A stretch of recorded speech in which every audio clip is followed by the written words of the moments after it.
Tell 'em run it up. What is going on? What is going on, everybody in the house? What is going on? Wake up in Cleveland every single morning. I wake up, flex, thumb down, now check. No drip, this wet. Tell 'em run it up. No sleep, no rest. Might crash, might wreck. But first I stretch. Tell 'em run it up. I wake up, flex, thumb down, now check. No drip, this wet. Tell 'em run it up. I wake up, flex, thumb down, now check. No drip, this wet. Tell 'em run it up. When I say technical difficulties, I honestly mean it. So hold on 1 minute while I figure out what in the world is going on with this thing.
Okay. I think we got it figured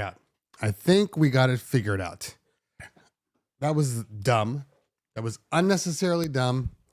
And I'm sorry you guys had to deal with it. Welcome. Feel really, really close to you guys right now. A little too close. That's better. Almost better. So, in case you're wondering what's going on here, well, obviously I took my cameras and everything to, go to Namm. So everything is disconnected right now. My framing is off. Everything's a little off. I think we're good now, though. I think we're good. Welcome out. Tech Thursday, pseudo Namm recap. I like to do those types of things because I know we're going to end up talking about it, but still trying to get everything situated. So I took my main camera. I took one of my main, what do you call them? Monopods. And, well, yeah. The first technical difficulty was a simple one. Literally a simple one. So obviously when you set up your shows and for your broadcast, basically you just set it up through OBS and you walk away.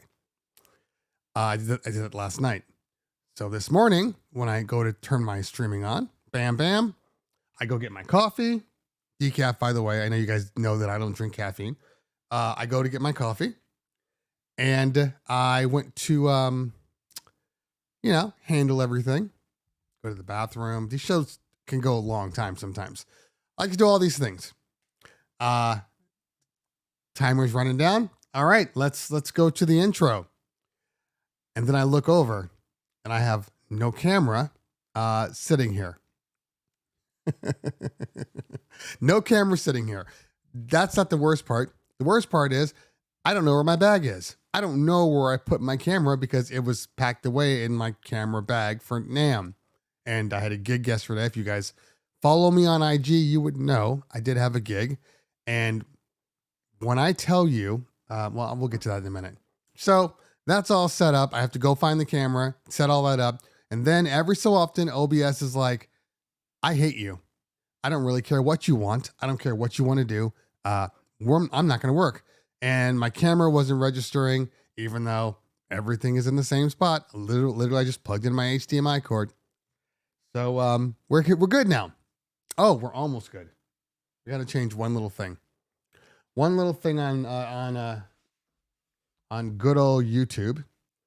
Because if you don't, then I'm never going to say that this is a waste, because it's never a waste. But, I'd like to make sure that I get as much credit as possible. I see that Pablo says I should buy a new camera. I would love to buy a new camera just for when I'm on the go. But, there's this little thing that it's like another $2,000 to $3,000 for a new camera system. And I don't know, man. Money doesn't grow on trees. So I have to use this one. And trust me when I tell you, I have so many, this is the best possible situation for me because this camera, it's on this kind of quick mount release kit, and I bought quick mounts for everything I own. So it's not as hard as it used to be before. You'd have to unscrew everything and if you wanted to put on a gimbal, you gotta do all this stuff. Now I just literally click it off, click it on everything else. It's so much more convenient. You know what it is though? It's hot in this room. I'm not familiar with heat because we've been living in, 50 degrees for the longest time. So, quick comment so I can turn the fan on. All right. So let's see what this guy's got going on. God, I hate this guy. Oh man. Let me just see. So, I hate his face. Hate his face. Dislike. Can't see anymore. Okay. So, all right, now we're good. Got a little air in here. Now it's finally heating up. We're yesterday. Funny enough, we were at about 80 degrees in sunny Southern California. It was pretty much the first official, full sunny day that I've seen in, I almost want to say months. It's been that long. It's been raining forever in Southern California. So yesterday, by the way, are you guys following me on IG? Are you people following me on IG? Let me know in the chat if you are. But yesterday, the day before yesterday, I got a call from one of my party planners, and one of the big party planners. They only do parties for the stars. It's that kind of thing. And I know 3 party planners that do big star things that book us all the time. So this was one of those. And well, needless to say, what was that? Tuesday night, they said, "Hey, I have a last minute booking. They want to do this whole, they're Israeli. So they want to do this whole 75-year anniversary of Israel. This month is the 75th year. No politics aside, we're not even going there. But so they said, "Hey, do you want to do it? By the way, this is a YouTube lady. She's really popular. She has like 5 million followers. Blah blah blah." I'm like, "That's fine. We can do it." It was supposed to be just karaoke, just super easy karaoke. I said, "Okay, no worries." So I get there. And well, I pull up and there's an enormous amount of stairs. I wish I could, can I pull the video? See, the only problem with being on this computer versus my other ones is that, I'm not on, this is like a dedicated thing. So there's no files on here. I gotta start putting the files on. But besides that, go to my IG. You all need to be following me on IG anyway, because there's a lot of stuff that I post on IG that I do not post on YouTube. Go to my IG, follow me there. That's where I do all my funny skits and all that stuff. All goes to IG and TikTok, to a certain degree. I'm not in love with TikTok, but I get there, and there is a like a hill of stairs. There's like 10 stairs up, and then you got to make a right or a left because it's one of those kind of, it's rich people stairs. It goes up and then it branches off, and there's more stairs to go this way or that way. And so you got to go up those stairs, and you walk down the grass, and then there's another set of stairs that you have to get up to get to the pool side. And then they wanted me all the way in the back. So I had to walk around the pool and then go up another flight of stairs to this kind of top, probably where they put all their rich people stuff. I don't know. I'm not a rich person, so I can't tell you that, but that's where I was. So I knew it was only karaoke. So I'm like, okay, I'm going to bring my light stuff. Like I brought the LD Maui 28 G3s, smaller karaoke screen, brought my Rev, and that was really about it. I didn't have to bring lights up because it was only from 4 o'clock to 8 o'clock. So it's still sunny at 8 o'clock in California. So no lights, but everything is modular, like everything. And there's no way, there's no elevator. I know people are like, was there an elevator? Nope, no elevator, just stairs. And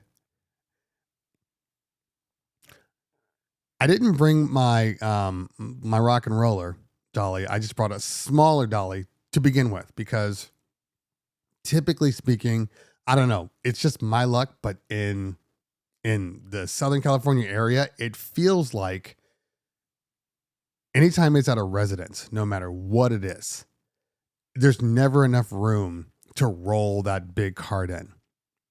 So I have a smaller cart for those. So there's a plus and minus to this. One, if there isn't enough room, then yes, you have to bring your smaller cart. But usually speaking, your smaller carts don't really work kind of, in the all-terrain setting. So then they almost don't work, and you're going to have to carry everything anyway. So I'm like, I'll just throw the small dolly in.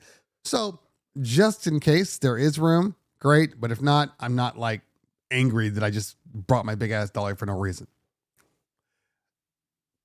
Obviously, there's no reason to even use the dolly because what am I going to bring stuff up, set on the dolly, roll it, 250 feet, stop, take it off the roller, put it on the next level, roll that up. Like, this is too much stuff. And I'm just like, screw it.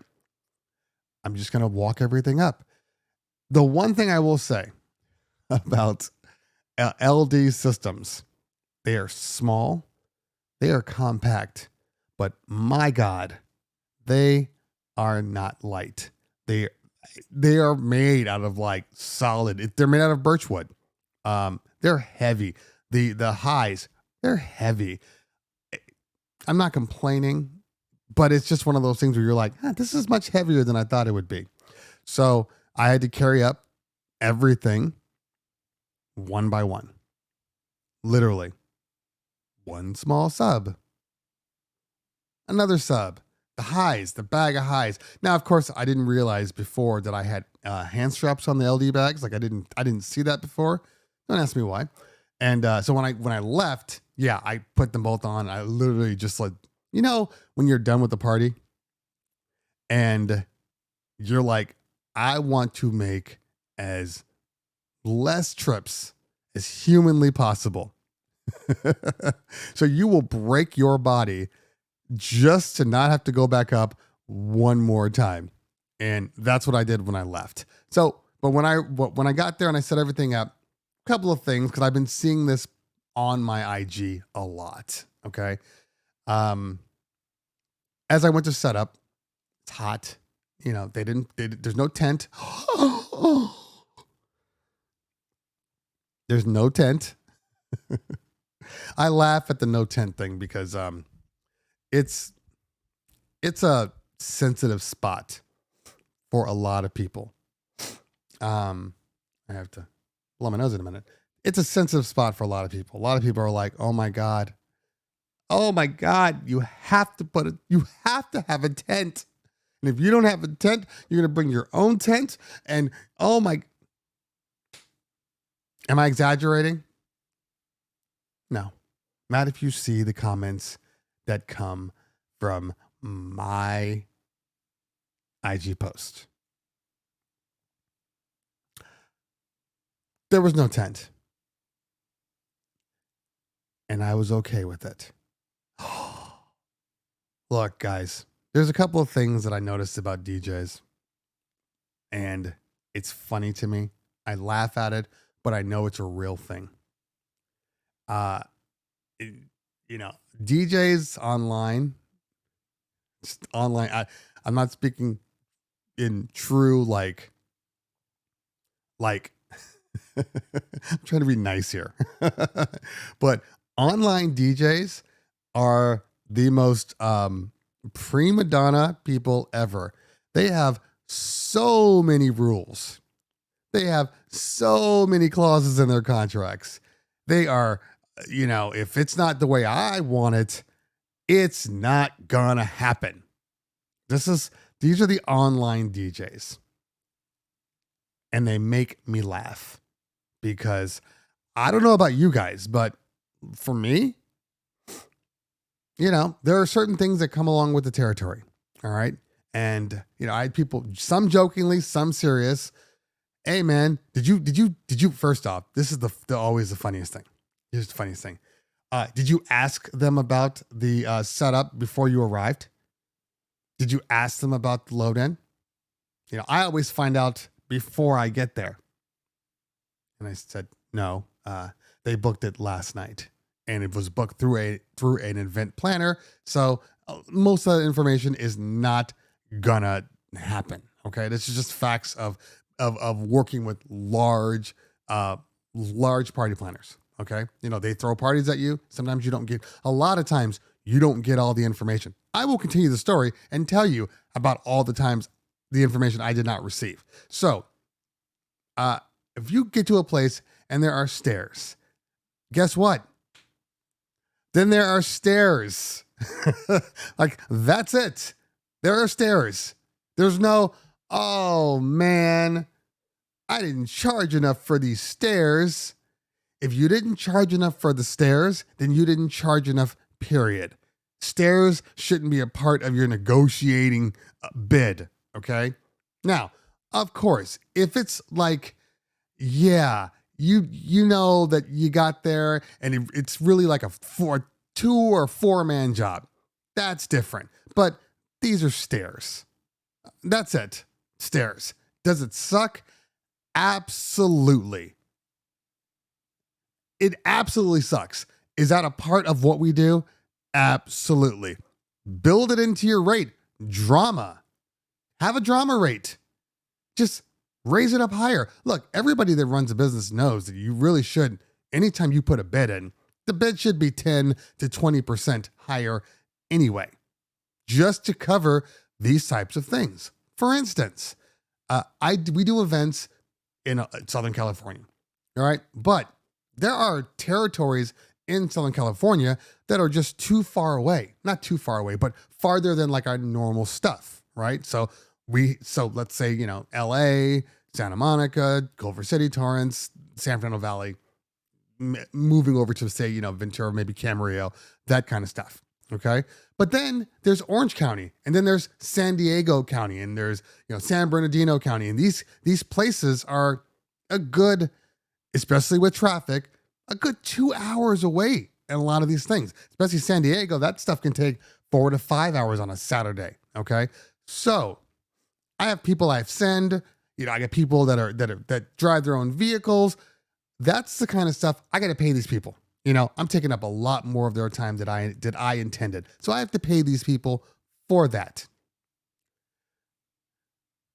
Every so often, San Diego's a little different. When they call me from San Diego, I use and go, okay. And then there's an added fee for that. But let's just say they're on the cusp of LA County and Orange County, right? They're right on the cusp.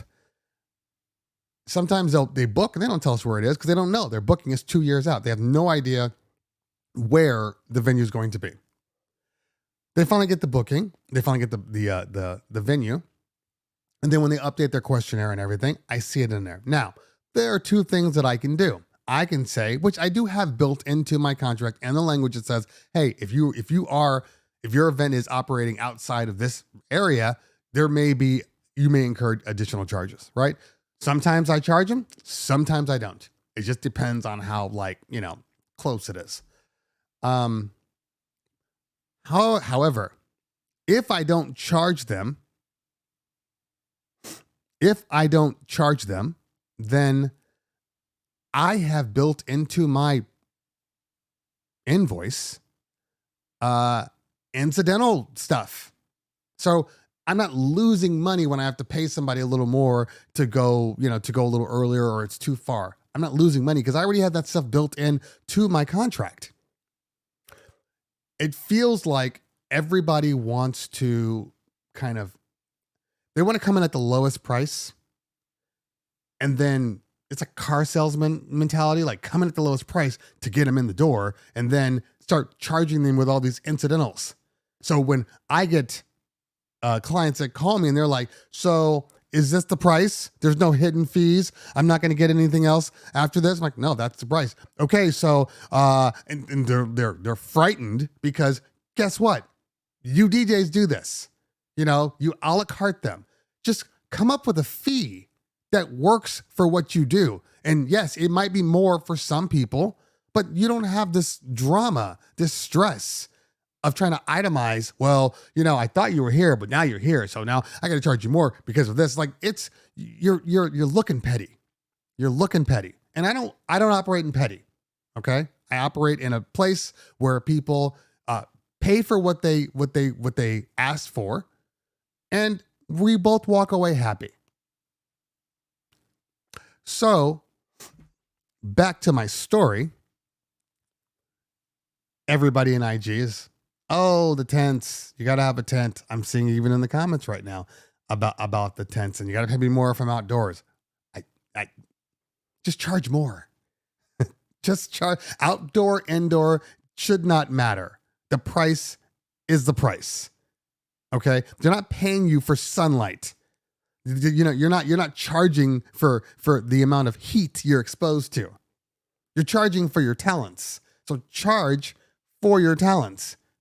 Period. Talents and time. That's it.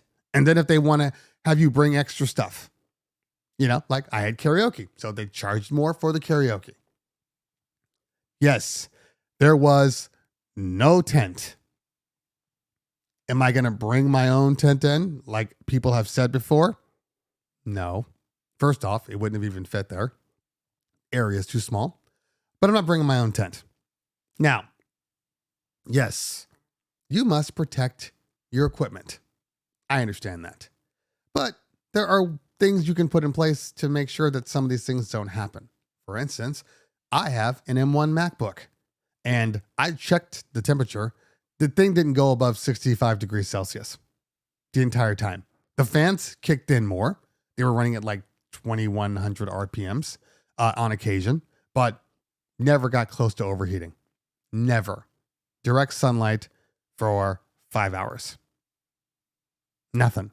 Now, I bought this computer because, for one thing, I'm a Mac guy, and when the M1s came out, I was like, okay, we're finally there. This is the one. M1 Pro, by the way, in case you were asking. MacBook Pro 14, M1 Pro, because I know that's the next question. So that wasn't an issue.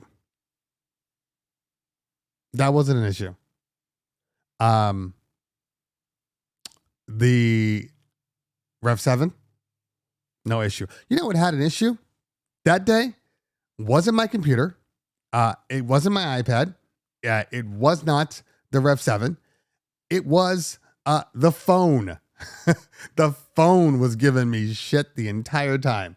That was the only issue that I had. The phone. Because, you know, I don't know. Ever since the last update, when they added the temperature sensor in there, it's insane. It's insane how quickly that thing says, hey, your phone's getting hot.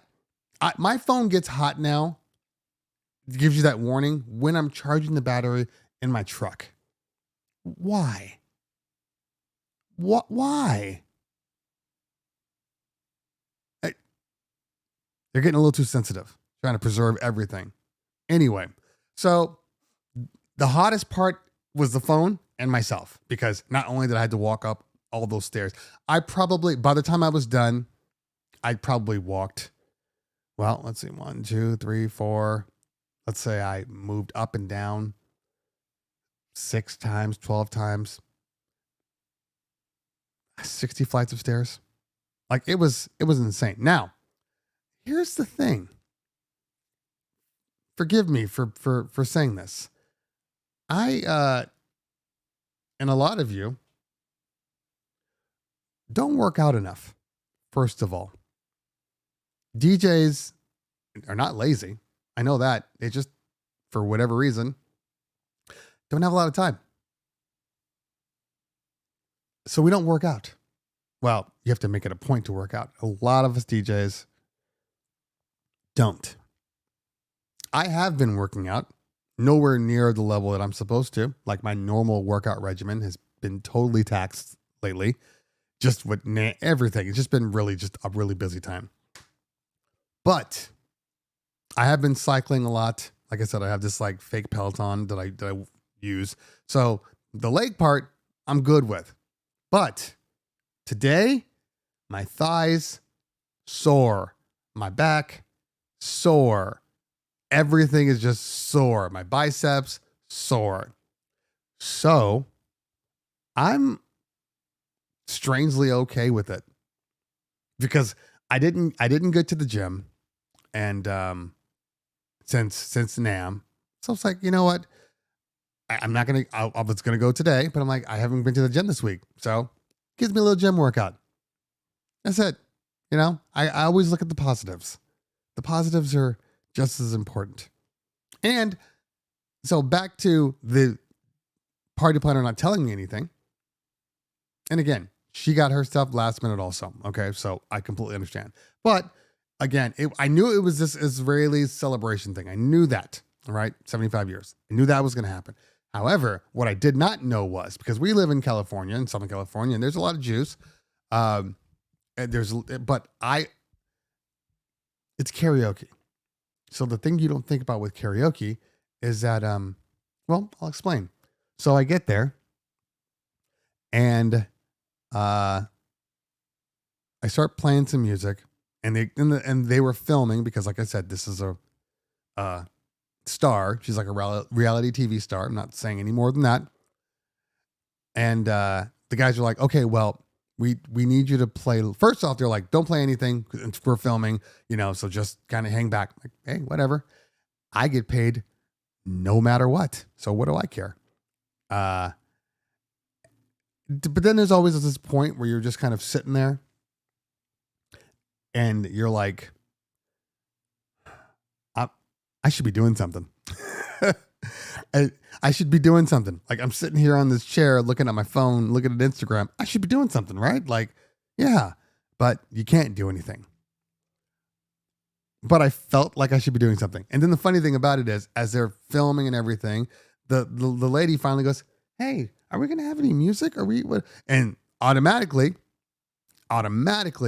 you're like, oh, they're going to start to blame you. Where's the DJ? Why isn't he playing music? And I jumped up. I'm like, hey, I've been ready for an hour. They're just, they told me not to play music. And she's like, oh, okay. And then she kind of laughed it off. But like, that whole narrative could have been there. Where's the DJ? Why isn't he playing any music? Why? And I'm like, nope. Because I know a lot of DJs will do this. They'll tell you, hey, for the first hour, we're going to be filming, don't play anything. And a lot of DJs will go, oh, I guess that means it's time for my break. And they'll go off, they'll go back to their car, they'll go smoke a cigarette, they'll do whatever else except be near the DJ booth. And there wasn't a lot of shade. But I'm like, I'm going to sit here. I'm going to sit here so people can see that I am here. That is very, very important. So then I started playing music low and in the background, just low enough, but enough where there's some energy, but like not to where it would get on the microphones and mess up their edits and all that stuff, right? The husband comes over and he says, hey, she says, so what are you thinking about playing today? I love that question. What do you think about playing today? And in my mind, I'm like, what do you want to hear? I'll play what you want to hear. And he's like, well, it's a 75-year anniversary of Israel. And he starts going on to this thing. And he's like, so if we could have, and I'm just like, I'm Jewish. You want Israeli music. Okay, I got you. Now, what I didn't realize was that as people kept coming up and going into the, to the party, they were all Israeli. So literally it was one of those things where I was like, okay, I'm going to play an hour or so of Israeli music, of Hebrew music. And then we'll move on to, a typical white people music.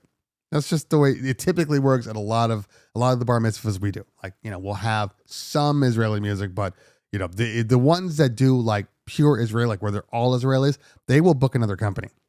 And I'm okay with that. Just because it's too much drama. It's too much drama.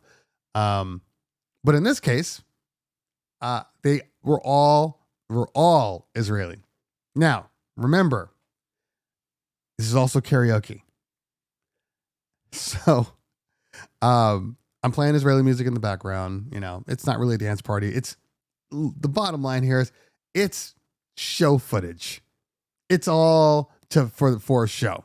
In all honesty, when it's all said and done, yes. Is it 75 years? Is it a celebration for Jews? Absolutely. Across the world. But this is content. They were shooting content. So after, a couple hours of me playing literally like 10 decibel music, like no joke, like 10 decibels. They're like, we want to do karaoke now. Like, cool. That works. So, we start playing stuff. The first guy comes up and he's like, do you have any Israeli karaoke? And I'm like, no, this is like regular American karaoke, like English. And he's like, okay, that's fine. So he does like I Will Survive. Kills it. Then people start coming up. Israeli. And I'm just like, okay, so this is one of those things that, a party planner could have told me. Now, I made it work. There's tons of options there. I can stem out, as Pablo said, I can stem out the Israeli, the vocals, some wanted the English, whatever. And if they wanted the words, I could pull up like the karaoke version on YouTube and play it through the screen. So this is me being a DJ and being a problem solver. They had something they wanted. I wasn't told, but that doesn't mean I can't work around it. And I'm going to do all I can to work around it.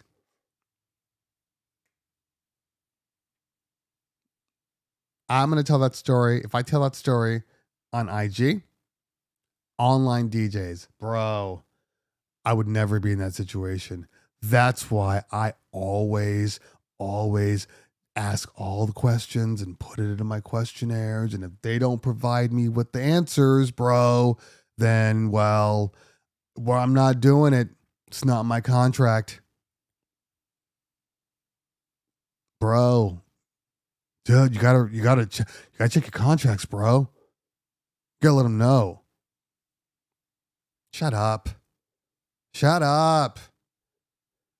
No, if anybody is handling their clients like that, and there's a lot of comments out there that would suggest that maybe they do, I personally would never book you because you're not flexible. And parties are flexible. Everything we do is flexible. You get to the event. They've put everything in your way. They've left you with a 5x5 space. They won't turn off the lights in the room. You're not allowed to operate at a decibel level above 50. Flexibility. This is what we do. And we build that into everything we do. Okay, like everything. So when I buy products and when I buy things, I'm not thinking about, oh, this is going to look really, really good on their party. That's one part. But the other part is going, this is going to be something that I can easily get in and out of a venue. This is going to be something that's going to make my life easier.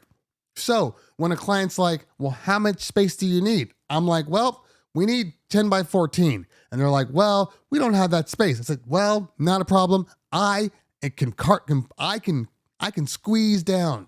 I can shift. All of my stuff is modular. I can make it work. Now, the difference might be, okay, maybe I'm not bringing in full humongous system, or maybe my lighting trusses won't work, so I got to throw a gig bar in. Like, that's why we do these things. That's why we have this stuff.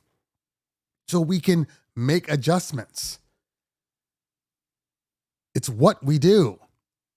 Literally what we do. Flexibility. And these inflexible DJs, first off, I'm never going to book you for anything. Not even. If you come off rigid, you're not getting booked. I need people that are like, yo, okay, well, this happened and I worked around it this way and we did this and it's not a big deal. Like, that's what I want. Everybody wants to be the DJ look, we are top tier DJs, okay? Top tier. We do events for some of the biggest people out there.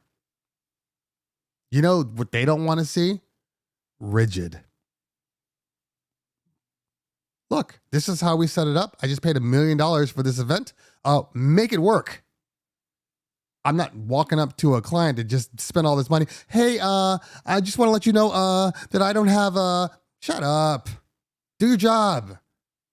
Now, that's all already in your contract. Okay? If they're like, hey, you've DJed for the past 5 hours, I need you to go 2 more hours. Different story. You can be rigid then. No, you need to pay me. No, you have to pay it up front. No, all of these little things, those are where the rigidness should come in. Those hard contractual things. Sign your contract, pay your deposit, pay your bill. You don't pay your bill, all of a sudden, my flexibility goes out the door. Goes out the door. That's pretty much it. Money. That's it. Money. You don't pay me, all of a sudden, my back hurts. All of a sudden, that's a lot of stairs. All of a sudden, I'm having a little problem with the electrical in here. Oh, my final balance was paid. Look, electricity came back on. Speakers work now. Oh, what a coincidence. No, and I joke about that. But in all honesty, we don't work unless you pay our final balance up front. No payment after the fact. Not a song. You pay me beforehand. Reason being, you can't take it back. DJs, you can't take it back. Think about it for a minute. Oh, I'll pay you right after we're done. Okay. You do all this work. You kill it. Hey, first off, that's even if you can find them after the fact. Usually they're drunker than hell, and it's almost impossible for them to walk, let alone write something. If you don't get paid before you start, you are more likely, not all the time, Okay, not all the time. But in general, you are more likely to have people have issue with something you did on an event after the fact. Hey, yeah, everything was good, but there was just a couple of songs that you didn't play. I didn't really feel like there people were dancing enough. Maybe you didn't play the right music, or you kind of, I don't know, you just blah blah blah. So discount. So no. After they pay beforehand, they're not going to complaining because you're not giving your money back. Because what DJing is not an exact thing. They can't pay you, and then the flip side is you're going to deliver the best party ever. There's no contract in the world that would support that. I mean, you can try to say that. If anybody's operating in absolutes on this channel with you guys here talking about what we do as DJs, if you're telling people out there, "Oh my God, I'm going to rock your party. This is going to be the best party."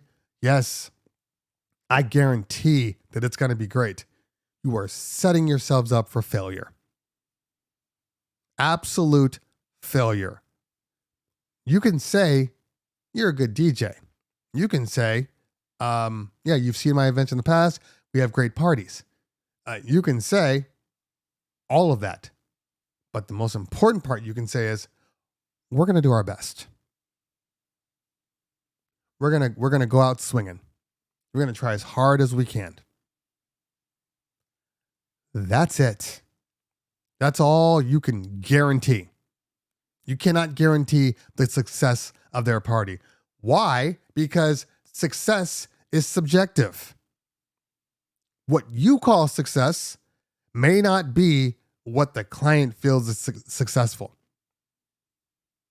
I've had parties literally where it was Dre Day in the building the entire time.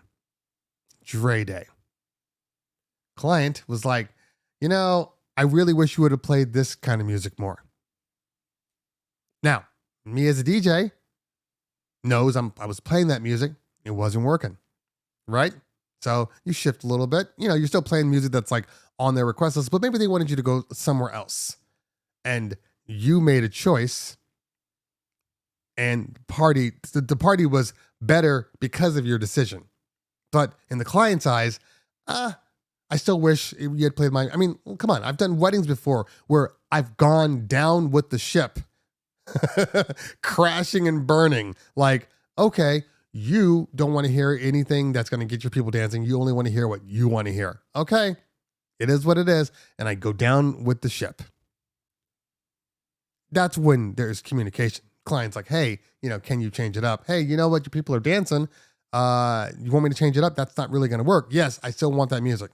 Okay, it's going to clear your dance floor. I don't care. You got it. Bam. Clears the dance floor. Party ends early. It is what it is. Those people are like, thank you so much. This is exactly what I wanted. This was the best party ever. Their opinion of success is grossly different than what I thought was success. I thought, well, this party sucks. This party could have been so much better. So you can't have you can't have absolutes in your situation. That's it. You can't. It's a talk show, guys. It's a talk show. This is what we do. We talk. If you're coming in as DJs wanting to know about Namm, well, this is still information that works for you. Still information. I'm giving you gems here. Take the gems. Don't throw them away. What is this? What are these, diamonds? I wanted emeralds. You throw the diamonds in the trash.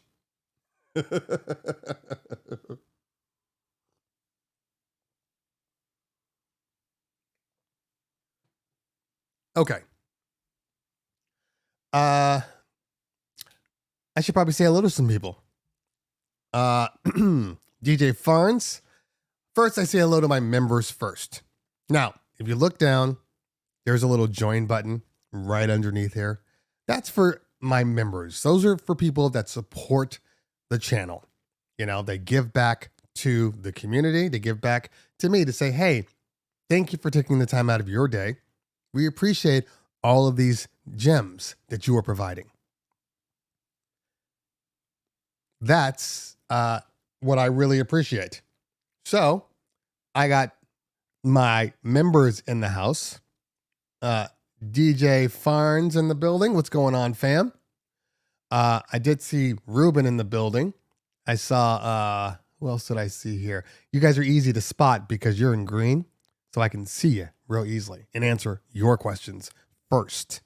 Also, along with being a member, there will be behind the scenes footage and things like that. Maybe even behind the scenes meetups. Just me and my members talking trash about all the broke people. I'm kidding. DJ Matt Ames in the building. Ratbone, one of my mods. Sobra Harmony in the building. DJ Ted E. And I see Ruben became a VIP member. Thank you so much, fam. I appreciate you. Walter Vargas in the building. And who did I miss here? Who did I miss?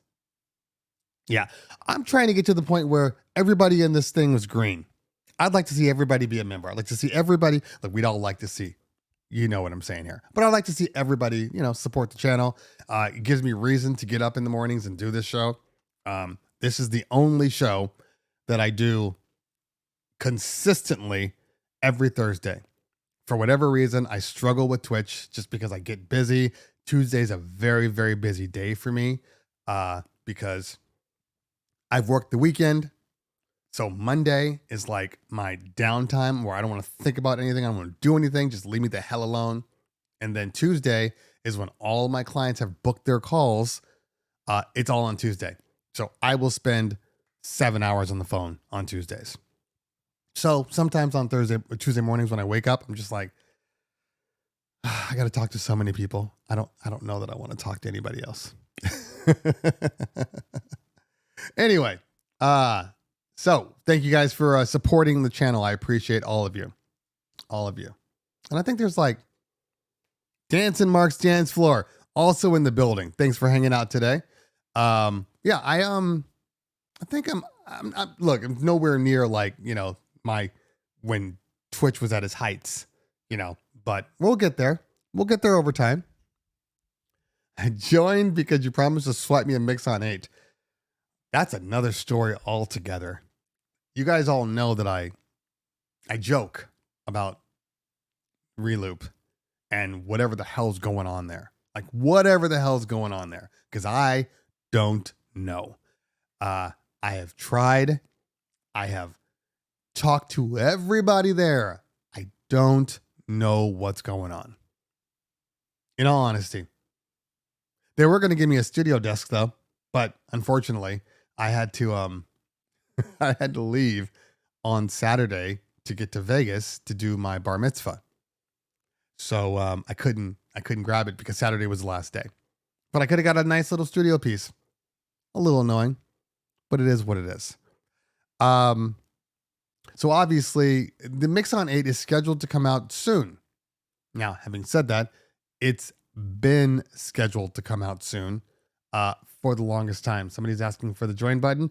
Hey, my members, it should just be right underneath there. In all honesty. Hold on. I'm going to check for myself here. Yeah. I see the join right underneath the screen. Like it literally, but maybe I'm wrong. Philip Tan in the building. Welcome to Team Cleveland, Terry. I appreciate you, fam. Thank you so much.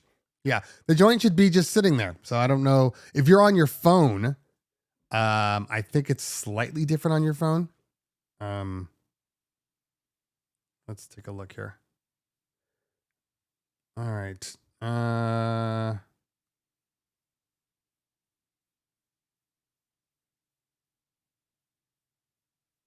hmm. Because it's my channel, it's hard to say. So anyway, if you're on there, just let them know. Let them know if you guys are on your phones trying to do it too. Okay.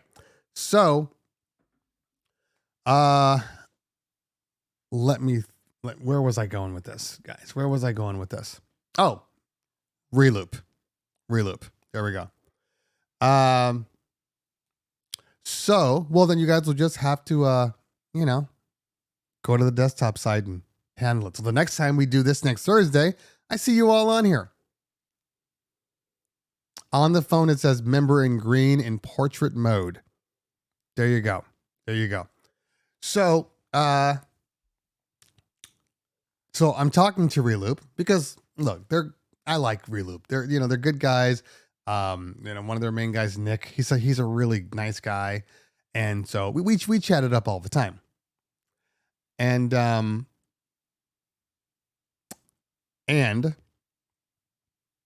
so I'm talking to them. I'm like, when are you guys going to, release the product? Something simple. When are you guys going to do it? And they're like, it's coming out soon. We're just getting our ducks in a row, blah, blah, blah. And I'm like, okay, so are you going to send me a product so I can review it first? And they're like, well, we can't. Like, what do you mean you can't? Well, because we got in trouble last time we sent it out early. Okay. So here's some secrets of being a tech YouTuber. I'm going to spread some secrets out there. When you're dealing with hardware that has like multiple software pieces included in there. So say for instance, the S11. Okay. The S11. So let's say that there's a record box version and then Serato has their application. We might get the product. The Opus Quad is a perfect example. Opus Quad. So we might get the product and it'll come with record box because obviously they know exactly what they wanted to do. So we'll get it and we can test it with record box. Depending on the time, sometimes you'll say, hey, is the Serato version ready? And they'll say it's not ready yet. It won't be ready for X amount of weeks or whatever. Or it's still in like very soft beta, so they won't release it because it's just going to have a lot of glitches and bugs, and then you'll end up complaining about it all over your video. Okay, makes sense. A lot of the times we get products, it's all in beta. We understand that as tech reviewers. We get it. So we typically never talk about glitches in software. We'll talk about glitches in hardware, but not software. Okay. So basically, they're like, well, we can't send it to you because, we don't have the Serato thing, blah, blah, blah. I'm like, look, first off, it still works with Algorithm DJ. That's one of the main selling points. So you can still do it. I can just do the review off of Algorithm DJ. That's not a problem. And it's just this weird, I don't know, resistance. So I'll send an email. After the fact, send an email today, and we'll see what happens. But I don't have a lot of confidence. In all honesty, I don't have a lot of confidence. Not in the product. I just don't have a lot of confidence in what's going on behind closed doors. So we'll see. Yeah, I know that Digital DJ Tips got theirs, and whatever. Look, hey, it is what it is. If somebody believes or thinks that for whatever reason that it's better suited in the hands of Digital DJ Tips and like the crossfaders and the Mojaxes, I'm not one to tell them they're wrong. They do what they do. But obviously, in my opinion, they are 100% missing out on an opportunity because the one thing about every one of those reviewers, every one of them, besides maybe Phil, none of them really do this on a mobile basis. And this is a mobile controller. I know a lot of people watch my channel, watch my reviews, because not only do I do the review on the mobile, but I take the mobile out. I use it on events. I show people, I tell people what my experiences are on the events with the controller. A lot of these people, I would say none of these people are doing that. That's the difference. Yeah, I'm sure, Mixmaster. And it was just there was a weird meeting. You know how sometimes you talk to people, you're just like, this vibe is off. Like, this vibe is really off. Like, that's the vibe I was getting. So I'm just like, whatever. I don't care. You don't give it to me, fine. Guess what? I'm still going to get the product because I have relationships with all the retailers. All I got to do is put one phone call in the Zounds and they will send me one for review. So I don't really need you. But, you know, I'm all about building the relationships. That's it. So it is what it is. Mixmaster G, hey man, I get it. It is what it is. More honest than most. You're probably right, DJ Fuba. You are probably right. And I know this. I know there's certain people that are like, I don't know if we should send him this, or maybe we should wait. Cause look, there's a reason, in my opinion. I'm only talking about me and what I've seen and witnessed over time. Okay. Over time. And I've said this before. I'll say it one more time and then move on. It behooves a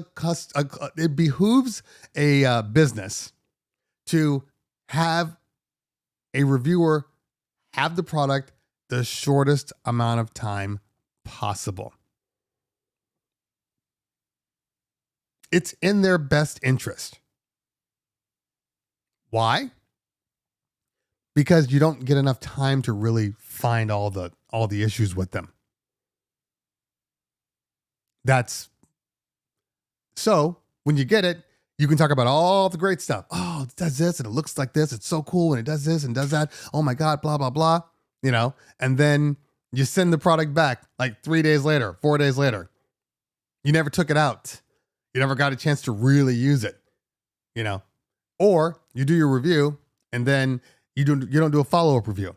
You take it, then you start taking it out and you're like, oh, why does it do this? This is kind of annoying.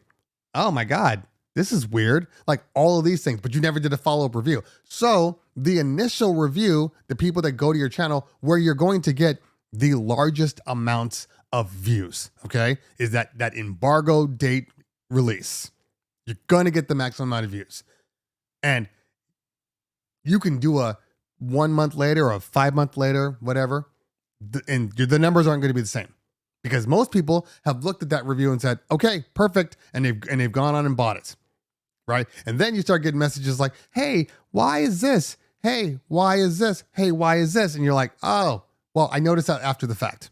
So most of my reviews, I tell them like, I need more time with this, you know, like the 1,000, oops, faux pas, the Flex 10 came to me.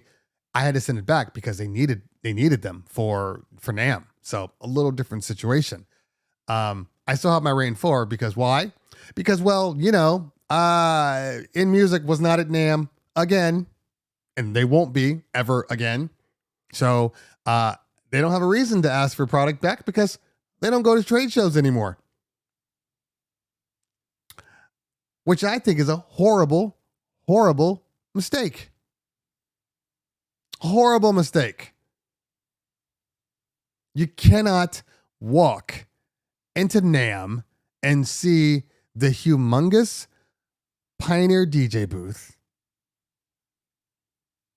and not see In Music anywhere. You just can't do that. It's silly. DJ Matt Ames says it's like a news retraction. It is exactly that. DJ Keith just became a member. Welcome to Team Cleveland Terry. I appreciate you, fam. Thank you for supporting the channel. So my later reviews, I try to make the first review as thorough as possible. If I feel confident in a review, then it'll say review. If I don't feel confident in everything, it'll say first look. That's the identifier that lets you know where it is. Like for instance, the Chevet ILS command.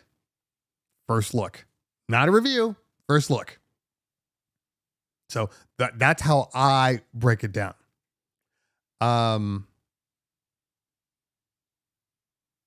So, which is why when people send me stuff, I tell them all the time, I'm like, I need it beforehand. I need it before the embargo. And, even like Pioneer DJ, after I did the Flex 10, even their marketers were like, oh, I'm really glad we were able to get it to you early because you could take it out. And I think that was really important. Like, I know, I know it's important. That's why I need it, So, it's little things like that. Just kind of pulling the curtain back a little bit on how it works. If you're into that kind of thing. DJ Farn says, are there more mobile DJs in the States than outside the States where clubs are so much more prevalent? I mean, there's just as many clubs in the States as mobile DJs, vice versa. A lot of mobile DJs out here. There's a lot of people in America. A lot of people having weddings and bar mitzvahs and corporate events. So, I would say yes, probably. And considering that everybody's a DJ now, there's more DJs than we know what to do with. Okay, let's see here. Philip Tan says, was In Music's other music tech branded Namm like Akai? Oh God. You know what? I don't remember. I didn't really get a chance to travel around the whole thing. So I don't remember if they were or weren't. I thought their section upstairs back in 20 was crazy. Yeah, it used to be one of the highlights. They had their own little private room and it was VIP, and you had to get your name at the door to get in. They created a lot of mystique.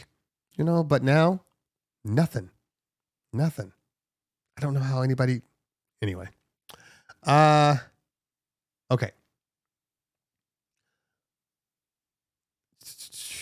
Let's see. Great to meet you at Namm Soul Fab. Great to meet you too. Did you see the Reloop fiasco at their booth? I did not see the Reloop fiasco. Let me know what happened. I did not see that. Namm is a funny thing for me.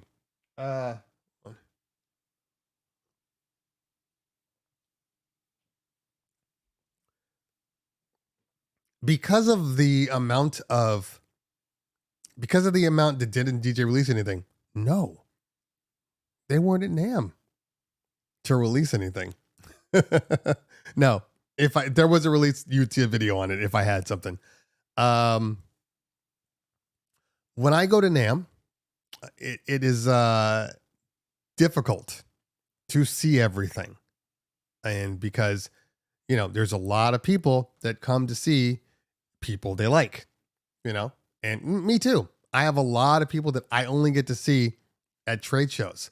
So it's always great. Like, DJ Kova, I consider him to be a really, really good friend, honestly, like a really, really good friend. We hung out the entire time. And there's several people like that, Mojax, we have become really close. I wouldn't have that if there weren't for, conventions. He DJ'd so he came in on, I think Sunday or Saturday. He DJ'd locally at this place, Motown on Monday, basically. And so, hey, I'm like, hey, I never get a chance to see Mojax DJ. And so I went there. We hung out and watched the show. Great time. Then the next day, there was a was it Tuesday? No, it must have been Wednesday. There was a meetup at I got so many names. I'm like, Serato, this is Beat Source. At Beat Source, aka DJ City. And then I got to see a lot of people. Hey, I met Mixmaster G for the first time at Beat Source. It's packed in there. So packed. Air conditioning couldn't handle it. It was hot. It was a lot was going on. They had an all-day streaming on somebody's channel. It was good times. It was good times. So good to meet Mixmaster G. He's a tall guy. He's big. Like, it caught me off guard. He's a big boy. so so that was good. That was good running into Mixmaster G. But then everybody, Kova was there and just able to just hang out. Just hang out.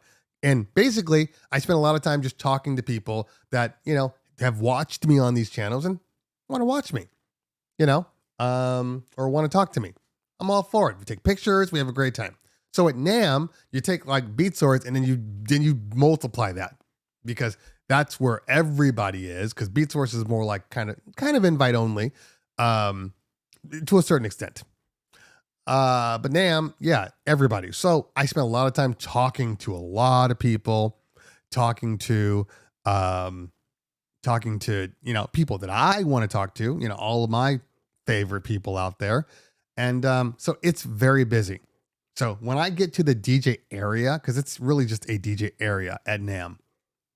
And the funny thing is, speaking of the DJ area, one of the things you don't realize,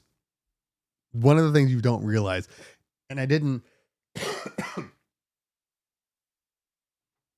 sorry, and I didn't realize this until after the pandemic.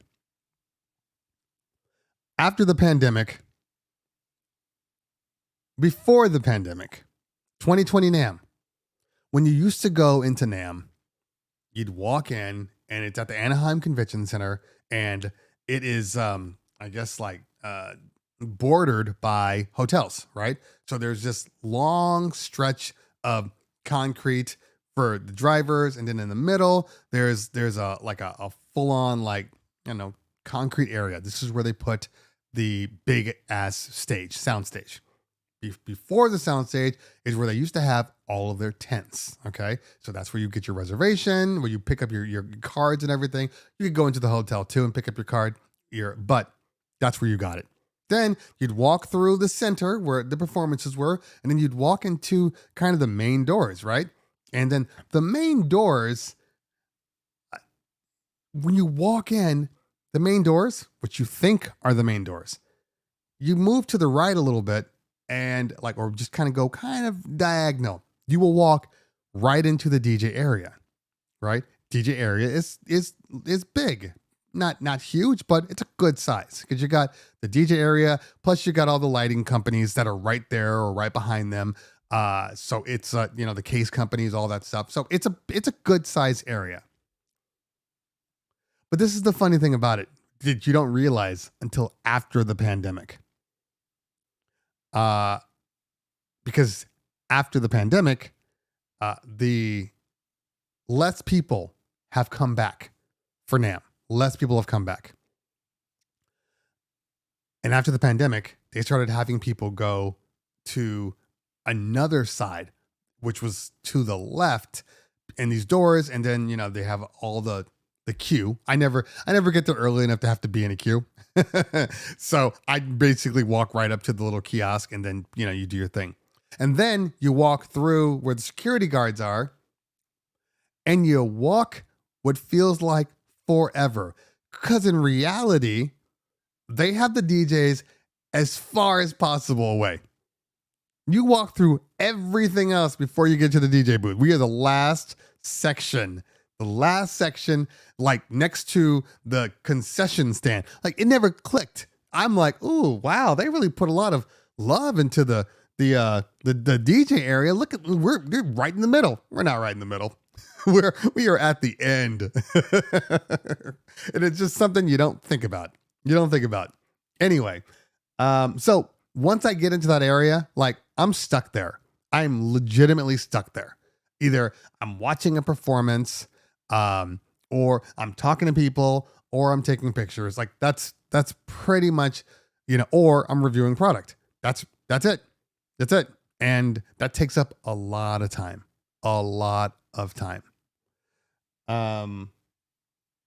So some of my favorite things about Namm, I go for the people. I go to see and talk to people and re-energize. I think that's the most important part. Re-energizing is important for what I do, because when I tell you can burn out, you can't. I got to see DJ Bar. DJ Bar, we become really good friends after the pandemic, and we went out to dinner. We went out to dinner with LD Systems. It was Bar and myself and a couple of other, which is always funny. So it was a very intimate dinner. It was at this place in Anaheim on the mountainside overlooking the entire city. The high end. It was a steakhouse. Great steaks, but it was like, I want to say 4 LD people, and then Bar and myself, and then there were 3 other YouTubers. Here's the thing. The other YouTubers were guitar people. Guitar people YouTubers are like 5 million deep in the subs. Like, I'm like plus 40, 40 to 45K. Bars at like 65K, 70, somewhere around there. We're nothing compared to these guitar people. But it was a very good dinner. Had the filet, and got to hang out with my guy. Like I said, I don't get a chance to do that too much. But my favorite things, my favorite things at Namm 2023. 3 things. 2 of them I already did a video on. And that was the fact that there is an ILS command dedicated module for Chauvet ILS lights with an external DMX. So if I want to control other things, I still can. I don't know what level you can do it with the ILS command. I don't know what level yet. I once I get the product, I will review it and let you guys know. But I'm really excited that that's there. I'm legitimately going to probably shift a lot of our lights to ILS just for that fact, which I wasn't going to do before.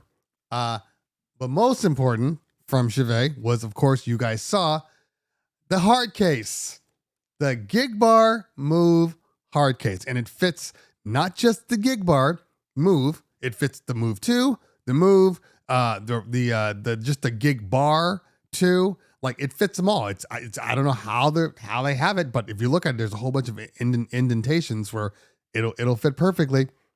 Best product of the year. Legitimately the best product of the year. I think they're going to sell it for $249. Hard case with wheels. It's necessary. It's a necessary evil. Did I get my WX1? I do. It's right over there on my desk. I do have it. Haven't had a chance to really go into it. I'm going to go into it probably. What's today? Thursday? I have a bar mitzvah on Friday and club event on Saturday. Where am I the following week? Because I need more than a day to really get into it. Where am I on the 29th? Temple is there. All right. Maybe I'll do it there. I got a couple of things that are coming to me. I believe my furniture from Max Design. Max should be coming here at the end of the week. I would have loved if it arrives today. I may set it up and use it for Friday, my Friday event. If it arrives today. If it arrives tomorrow, it's going to have to wait. So again, the case, amazing. Well, Keith, I mean, I've used some of it. I've already plugged it in and downloaded my, all the fixture profiles and all that stuff. We're going to see how much I love it. We're going to see. I know Philip is so right. It's a box. But it's the little things, man. It's the little things. Also, let's see here. What else was I very happy with? Hopefully I'll get it in the next couple of weeks. But yes, it is the Hercules moving platter controller. Very impressive. Is it the best controller ever? Probably not. Is it convenient and cool and a good backup, absolutely. I actually have I have a thing. I'm going to release it today about it. I talked to the owner of owner, whatever you call it, the CEO of Hercules, and we went through all the specs. So, yeah, it's very, very important. Okay. It's a very important piece of equipment. Does it matter that it came from Hercules? No, it doesn't matter, but it changes things. It changes things because, first off, from my very limited time with it, it's a good controller. Is it all plastic? Yes. Is it belt driven? Absolutely. Can you tell that it's belt driven? No. It's really impressive. Is it super, super heavy because of the moving platters? No. It's important because, first off, it's something that didn't come from the big two, that is comparable and competitive. Secondly, it goes against the grain. Everybody that's coming out with moving platters, they're all in the high-end market. So it's going to cost you a grip. This is the one that comes out. I think it's $7.99. Either $7.99 or $6.99, one of the two. $700. They come out with a sub $1,000 controller with moving platters, and Newmark doesn't. InMusic doesn't. I think this puts InMusic more on its heels, because I know it's not built like the Rain one. Okay, this is obvious. It's not built like the Rain one. However, when you remove the XLR booth out, I think that's it. And you remove the secondary USB-A port, it's the same device. The Rain 1 and the Hercules are the same device. They both use Serato effects. They both have pads. They both have a smaller, mixer section. But in this case, this mixer section is smaller because the whole device is smaller. So I have to look at Rain and go, if I were Rain right now, if I were still trying to sell the Rain 1 and not come out with one with standalone effects and, a bigger mixer section, I would be more concerned. You can't compare the Hercules to like the Rev 7. Okay. It's in a different category. Not just because, it's this or that, because it has standalone effects. It has a lot of stuff. Like you can't compare it, but you can compare it to the Rain 1. And if somebody was like, I want a moving platter controller that I can just practice on or for a backup or whatever, I would seriously look at that Hercules. I would seriously look at it. Now, I'm going to get one for a review. I'll give you my full-on final, opinion on it. But I think InMusic should be concerned. If they are still concerned about selling the Rain 1 and they haven't just given up on it and said, the Rain 4 is our product, buy the Rain 4 instead. I don't know. I have no idea. But I would be concerned. I would keep one of those just chilling on my desk. It's small enough, it's light enough, it's out of the way. And when I want to work on routines or whatever, I can do that instead of having to pull out, the Rain 1 or the Rev 7 or, my entire S11 PLX combo. Be so much easier. Like right now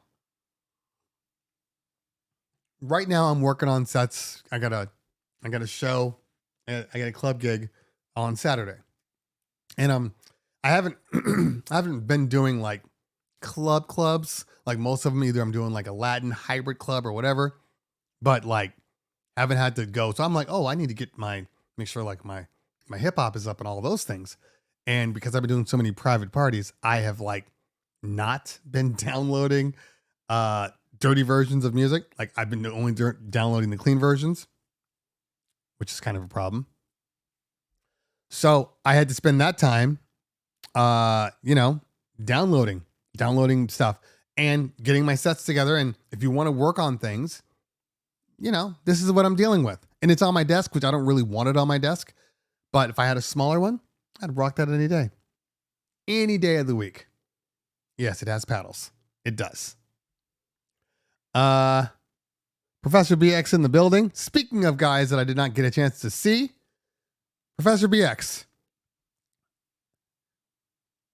I don't really realize how important no, let me back that up. That's the wrong thing. I realize how important like a lot of my friends are. I do. But it's not up until conventions where how important they are really comes through. Every time there is a convention, Professor BX is nowhere to be found. Why? Because he's talking to all of the bigwigs. He's doing presentations and all of these things to the bigwigs. I never see him. It feels like almost a fluke that I met him in 2020 and he was on the convention floor. It feels like a fluke now. That's how weird it is. So yeah, I think I saw Drew for a good minute and a half. And then we couldn't do dinner because I had to go to the LD Systems one. So see the problem, there's a lot of limited time and you can only go and be at so many places. You have to literally make choices. And maybe some of those choices can be good or bad for you. Like I chose to go to LD because I told them I was available, and but then I missed out on the Mojax, Kova, Jetpack Bags, Pioneer DJ dinner. Yeah. Next year, as they always say. Yeah. So the Hercules platters were very good, very reliable. I mean, who knows how long they will be, but like they figured out a way to make it work. You know what it feels like? So, people like the Stanton STX. People are always like, well, it's belt driven. It's this, it's that. Like, look, I don't feel it when I practice on it. I don't feel belt driven. It feels just like my regular turntables. So what does it matter if it's belt driven if it's doing exactly the way it's said it's supposed to be doing? If it does what it's supposed to do, it doesn't matter if it's belt driven. That's like people who get mad. Let's say, for instance, they're like, oh, there's this 4-cylinder. Oh, it's only a 4-cylinder. It's like, yeah, but that 4-cylinder gets 400 horsepower. But it's a 4-cylinder. Does it go 0 to 60 in X amount and you're happy with that? Well, of course. So then what does it matter? Well, it's 4-cylinder. That's how it feels like with people who are stuck on the fact that it can't be belt driven. That's what it feels like. Now, how long, how durable, how sturdy the Hercules will be, I don't know. It felt as sturdy as any other, $800 product. Now, I know people are like, well, it's too expensive for what it is. I mean, is it? Don't get me wrong. If it were $599, would it sell like hotcakes? Absolutely. Absolutely. It would be a steal. But, the price is the price. Hey, they got to make money too. And it operates off of Hercules, uses, I don't know the name of it. I honestly didn't get the name. So thank you. I think it's like the T something, T7.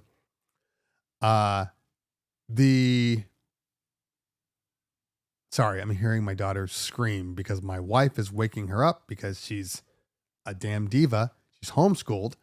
It is 11:43 and she's having to be woken up because she doesn't go to bed now until super late. Pandemic screwed everything up. She goes to school. She goes back to real school in September. Do you know how excited I am about real school? I've never been more excited. I'm so excited. Get the hell out of my house.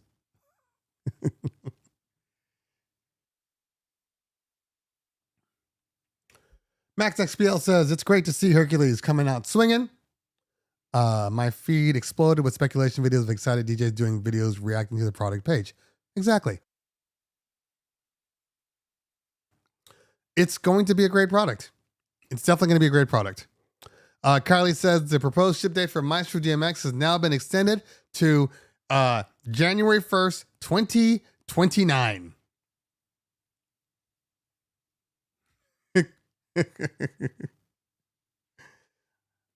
We're getting close to calling it vaporware.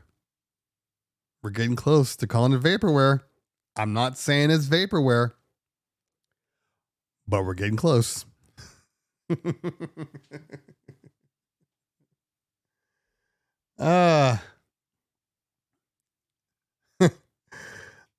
the price point of Pioneer and Reign, they probably will sell, maybe fill a different market. Well, look, it's going to fill, Pablo. It's going to fill all those people that were new to DJing and obviously wanted to go the turntable route but couldn't afford it. It's going to fill for all of those old school DJs and older DJs that got out of the game and just want to be able to practice, but don't want something huge in their house. That's also it's going to fill that need. You know, there's a lot of people out there that it can fill. People who want a backup. Like when I'm rocking my Rev 7, if some stuff were to go wrong, it'd be kind of cool if I could still pull out a moving platter controller and still get to work. Like that'd be cool. You know, it'd make a nice backup. We'll see. We'll see. You know, I'll be excited when they send me one. Yeah, there's a couple of cool things coming out. You know, also, I didn't go to NAB, but I went to Vegas. So Thursday and Friday, I was at Namm. And Saturday morning, I got up, had kind of a horrible day. Because originally we have a bar mitzvah Saturday night in Vegas. And it was ending at 10:30. Then I had a club gig where I was supposed to go on at midnight. One of our people, because we send crews to Vegas, so there's 4 people going to Vegas. One of our people couldn't go.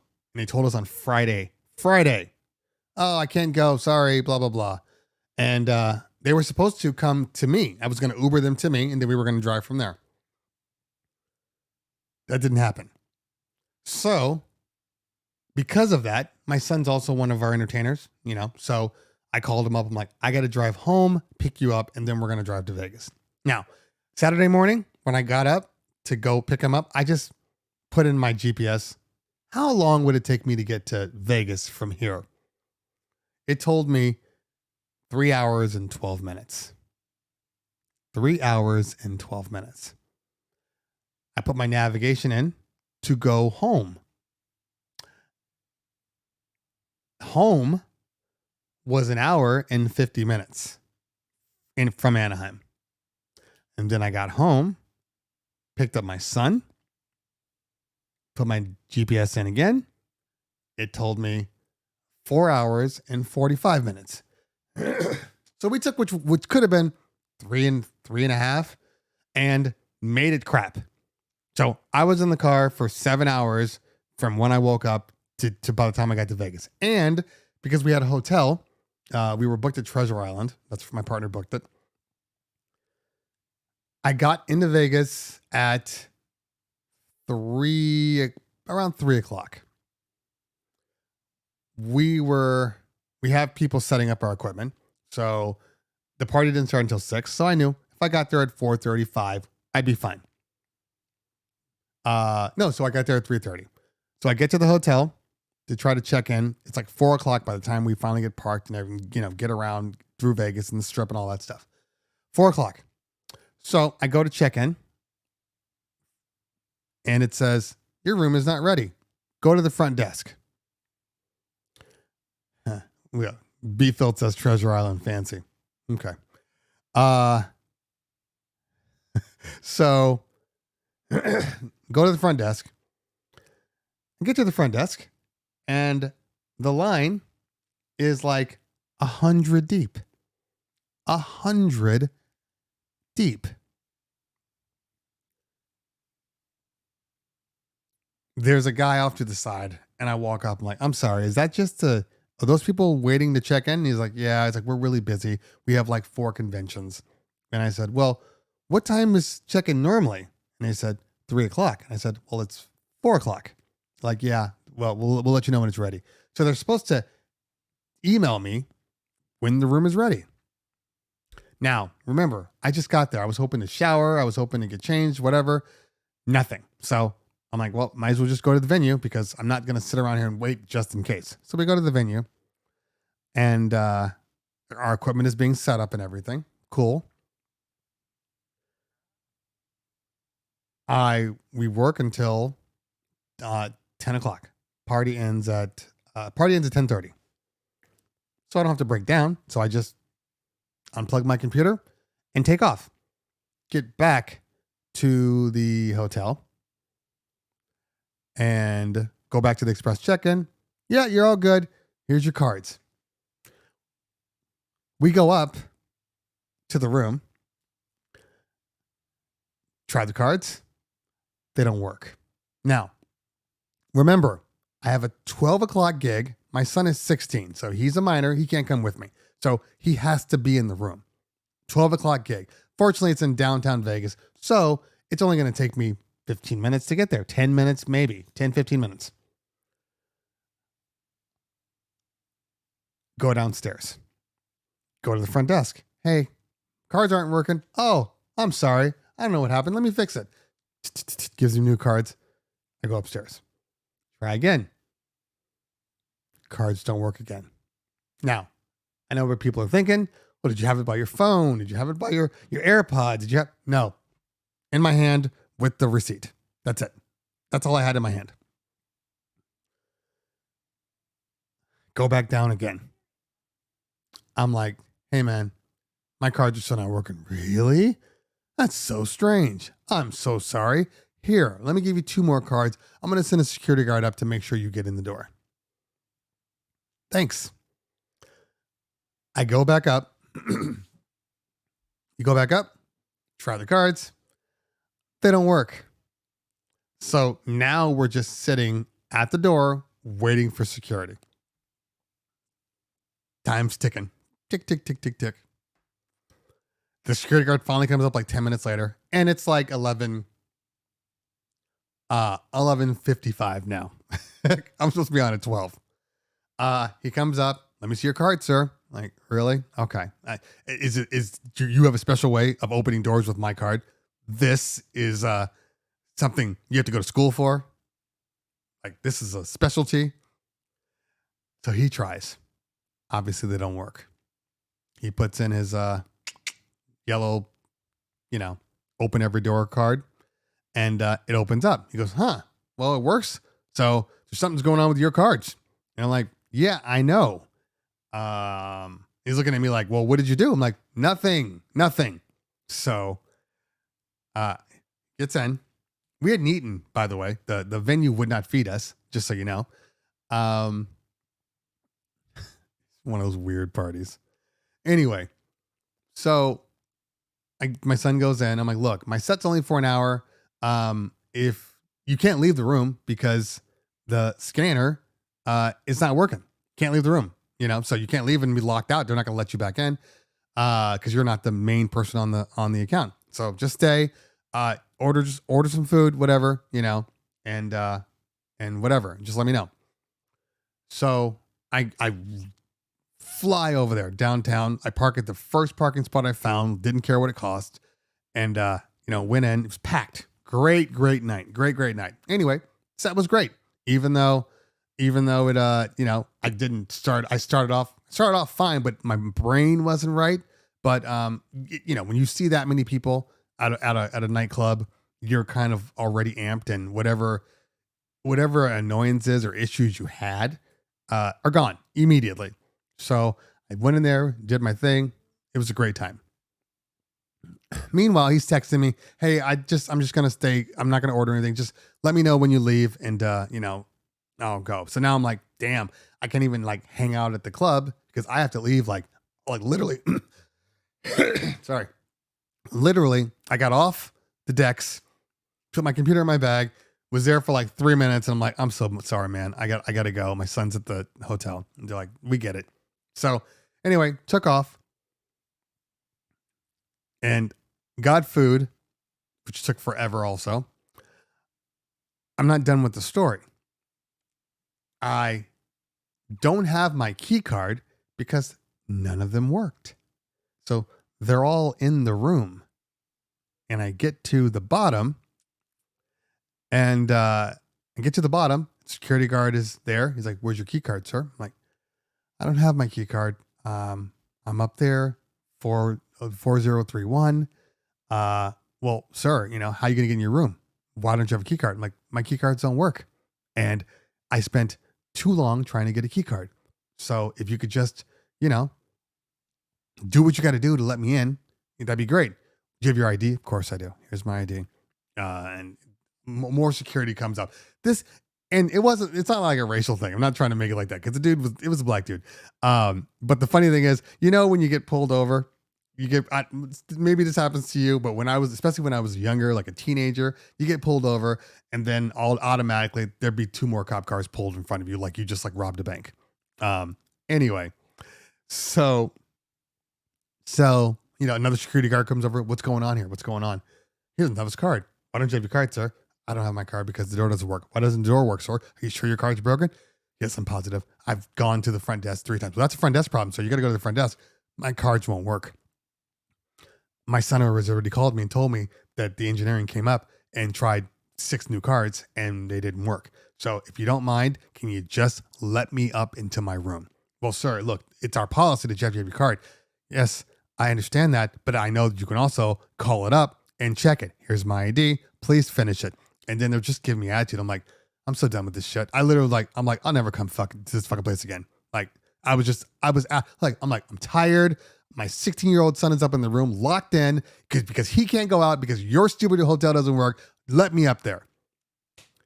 So finally, they let me up. Security walks me to the door because they don't trust me, even though I've just provided everything they needed, right? They're like, "Security, go up there. Make sure that this stuff doesn't work." Okay? Like, I'm lying to them. They go up. They do a little thing. Open up. They're like, "Sir, can I see your card?" And I pulled, I'm like, "Which one do you want?" And I had 6 cards in my hand. "Choose one." Swipe, swipe, swipe, swipe, swipe, swipe. "Your cards aren't working, sir." "This is a front desk issue." And I'm looking at them like, "Oh, you think I'm mad because my cards don't work? I don't give a shit about my cards. I'm never coming back to this hotel. I just want to get into the room so I can go the fuck to bed. That's all I want." And the lady's like, "Well, sir, I'm not sure." I'm like, I'm done. I'm done. Why are we having this conversation? Just go away. So anyway, I'm not going to Treasure Island again. I'm texting my partner like, "If you ever book me at Treasure Island again, we're disbanding. Like, this is some bull. We are not doing this ever again." He apologized.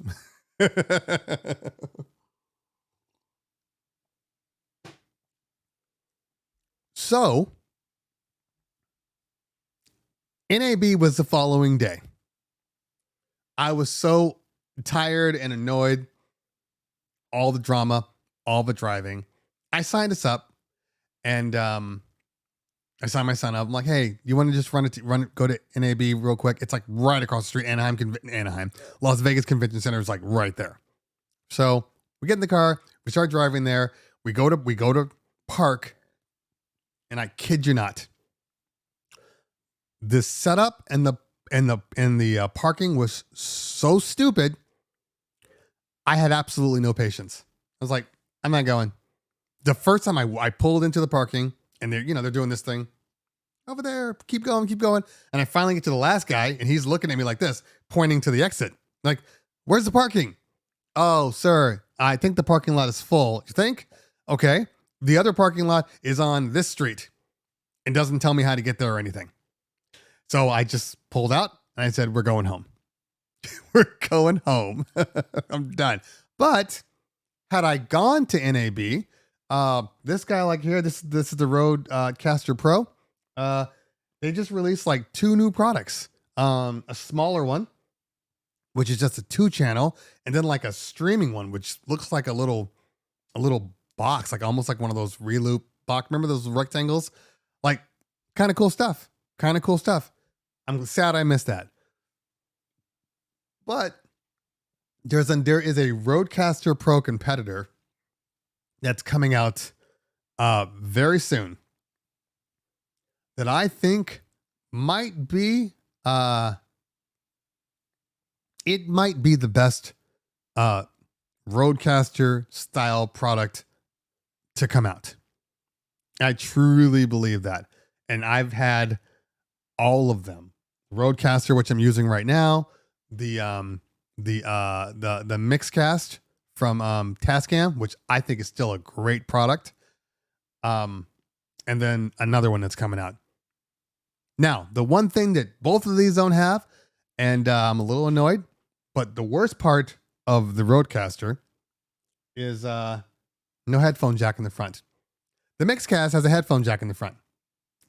Love that. Love that about it, because when I'm talking to clients, when I do all of my Zooms and my Google Meets and everything, I take it from here and I just plug in right there. So close enough. On this one, it's all the way in the back. So now I got to run an extender so I can use the damn thing. The funny thing is the Rodecasters, all the new ones are like the new upgraded. It has a headphone jack in the front.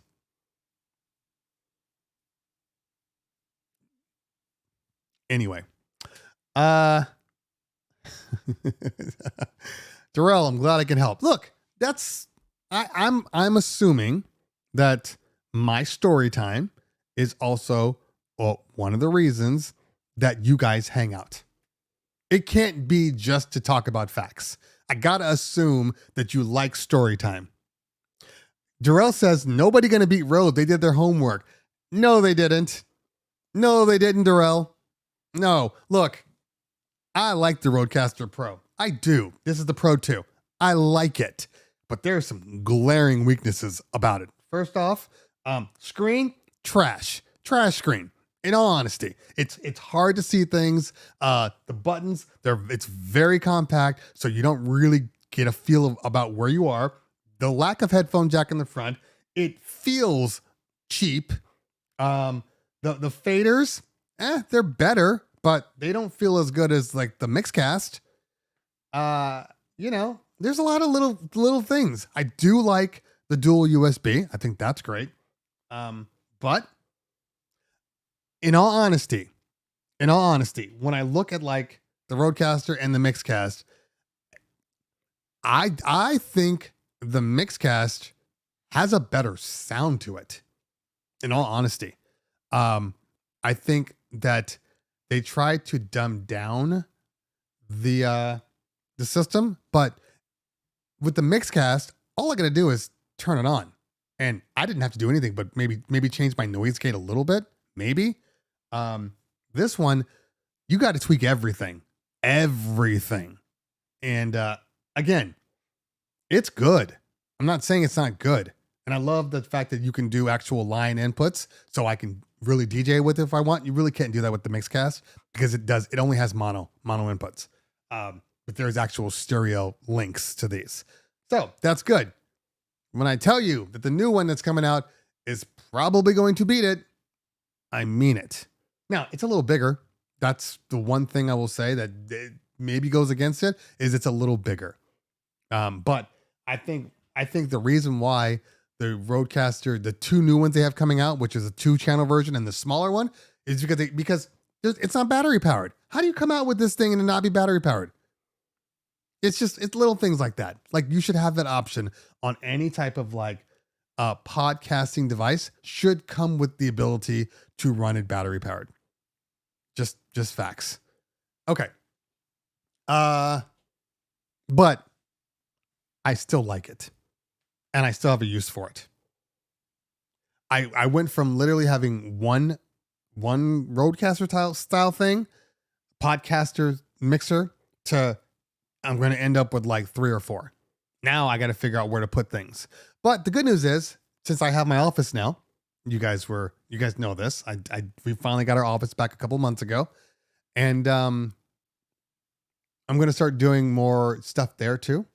You know, maybe if we're doing podcasts or things like that, or if somebody wants to, you know, I'm bringing back the interviews. I've been slowly talking to people about getting the interviews, and over Namm, I really kind of reinforced it with some people.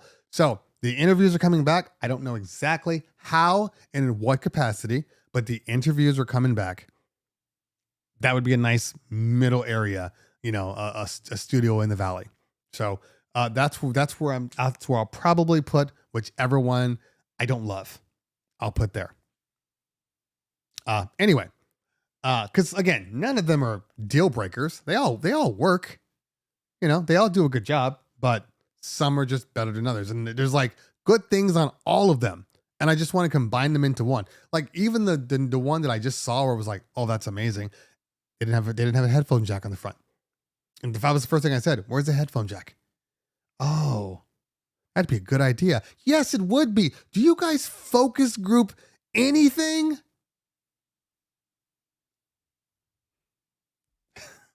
Just over it.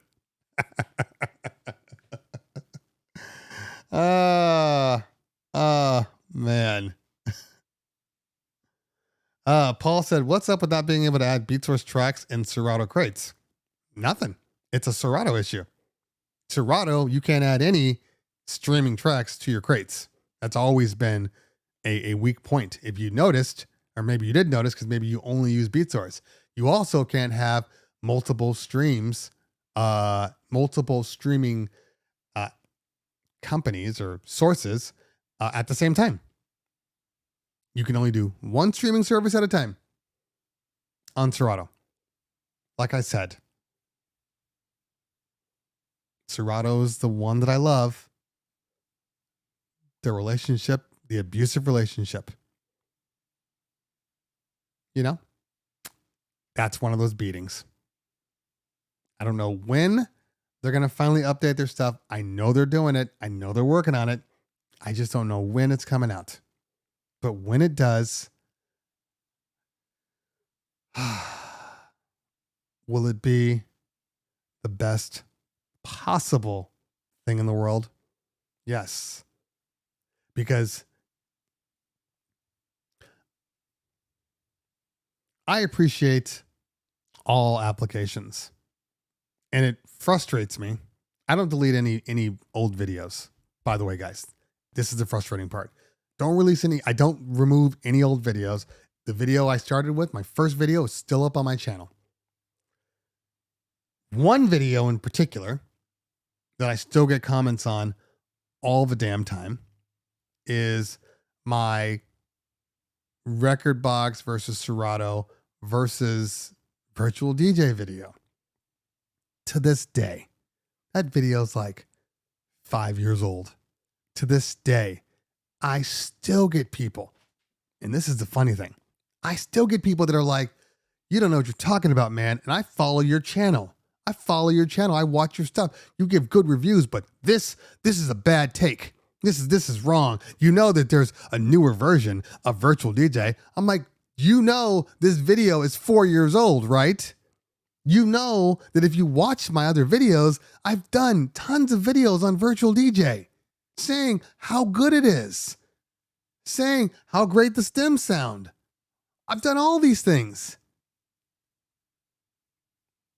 But people still gravitate to those videos. So sometimes it's hard being a Serato lover and being able to explain to people that it just works for me. Because I don't know, people want to be so rational about software or hardware. And the funny thing about it is that's all emotional. It's not rational. You don't use something, you don't DJ with something where your eyeballs are always on the screen. If they all do pretty much the same thing, then it becomes about emotion. It's like buying a car.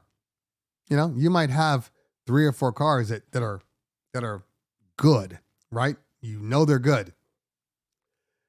And then you get into the car and your emotion takes over. Not your rationale, your emotion takes over. And you sit and you go, I love being in this car. I love the ergonomics. I love my eyesight, my field of view.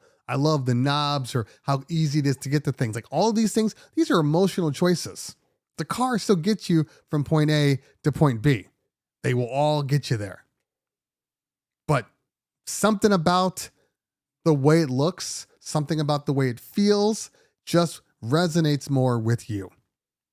And that's how I feel about Serato.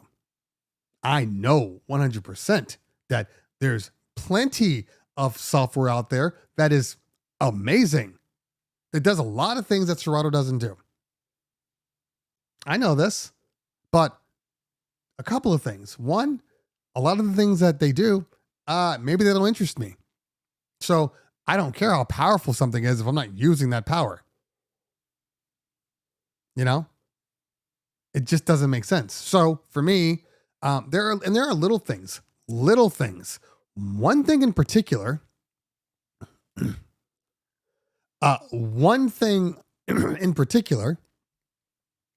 sorry, man. One thing in, I clear my throat, it comes back. Sorry, that's better. I know you like Barry White voice, but come on, that's too much. One thing in particular that Serato does that works for me, I need to be able to see my crates easily. Now, here's a good point of Serato and a bad point of Serato. I want to be able to get to see my crates, and for whatever reason, every other application, every other record box, virtual DJ, and algorithm DJ, although there are some tricks there. No matter what, I can see my crates. I overlook crates all the time, especially in record box. I don't know why. It's the colors they use, the choices, it just does not click with me. So I find myself being frustrated because I can't get to crates fast. Now, of course, that's all changing because I'm literally deleting crates left and right and bringing them all in. But that's an issue. Having said that, one of the things Serato doesn't have is the ability to search your crates. Why can't I search my crates is stupid. Absolutely stupid. So, and I don't mean, I mean like, okay, I have a crate called, I don't know, Ladies Night. I should be able to type in ladies and that crate show up in the field. The other ones do. Or if you don't, let me at least sort the damn thing. Do you know how frustrating it is if you have a lot of crates in Serato and you create a crate? You create a crate. Where does that crate go, people? Where does it go? It goes to the bottom. The bottom of your crates. And the funny thing is, the way it sorts and filters, you have no idea. It's just doing what it wants to do. But it goes to the bottom of the crate. And let's just say, for instance, the folder you want to put it up to is at the top, or it's nested and you need to put it in a tree. Do you know how frustrating that is to do in Serato? Do you know the fact that when you're in the Serato and you're looking at songs and you want to drag them into a folder, why can't I right click and send it to the folder I want. How many crates do you have where you need to do a search on your crates? A lot, because I do a lot of stuff. I don't just do straight one thing. I'm an open format DJ. I'm going to have a lot of crates. I got crates for, I got crates for, let's say, the Check 1 2 parties. And in those crates, I have an adult playlist. I have kids playlist. And the kids playlist is broken out by hip hop, by pop. You know, I got follow songs. I have Latin. I got to break out Latin. So you got to break out Latin. So now I got Latin and bachata and salsa and cumbia and merengue. And I got EDM. You got to break out EDM. So you got to break that out. I got clean versions of stuff and I got dirty versions for the club stuff. That's being a DJ. Now I can probably get rid of, and I have routine crates, you know, things if I've done something really cool, I'll put that in there too. So I got crates. I got crates. And I'm gonna end up getting rid of, like, you know, 10 or 15 crates when it's all said and done. I've been legitimately cleaning up all of my crates because I've been, like I said, I've been working on like my dirty versions again and my club crates. And then I was like, oh, okay, get rid of this, get rid of that. Why do I have this? This is dumb, blah, blah, blah. You know, so it becomes a lot. Record box for organization, DJCU, Serato for performance. That's one way. That is one way. Yes. And the DJCU from Mixmaster are great applications, but you know, everybody does things differently, which is why I never tell anybody how to do your thing, you know? And Serato is my master crate, because if I'm using Record Box for organization, I mean, honestly, I could be using anything. I could be using, you know, Lexicon, because if I'm using a program that is not my main program for organization, like Serato is my main program. That's what I'm in. That's what all my devices use. It just seems weird to me. It just seems weird. So Serato's my guy. I've been trying to do tags on the comment field in ID, and even that Serato misses searches. Sometimes they do.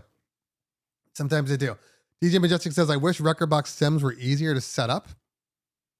You know, I have not used or tried to use Record Box stems in anything but the Flex 10. And obviously that comes by default. So, yeah. I got a crate with nothing but different fart noises. Oh, B Fields. He's the king of comedy. But he comes every week. So at first I thought he was like just a bad individual that was like, oh, you're just trolling. Okay. You know, get ready to be blocked. And I just realized it's just his personality and his sense of humor, which is very unique to B Fields.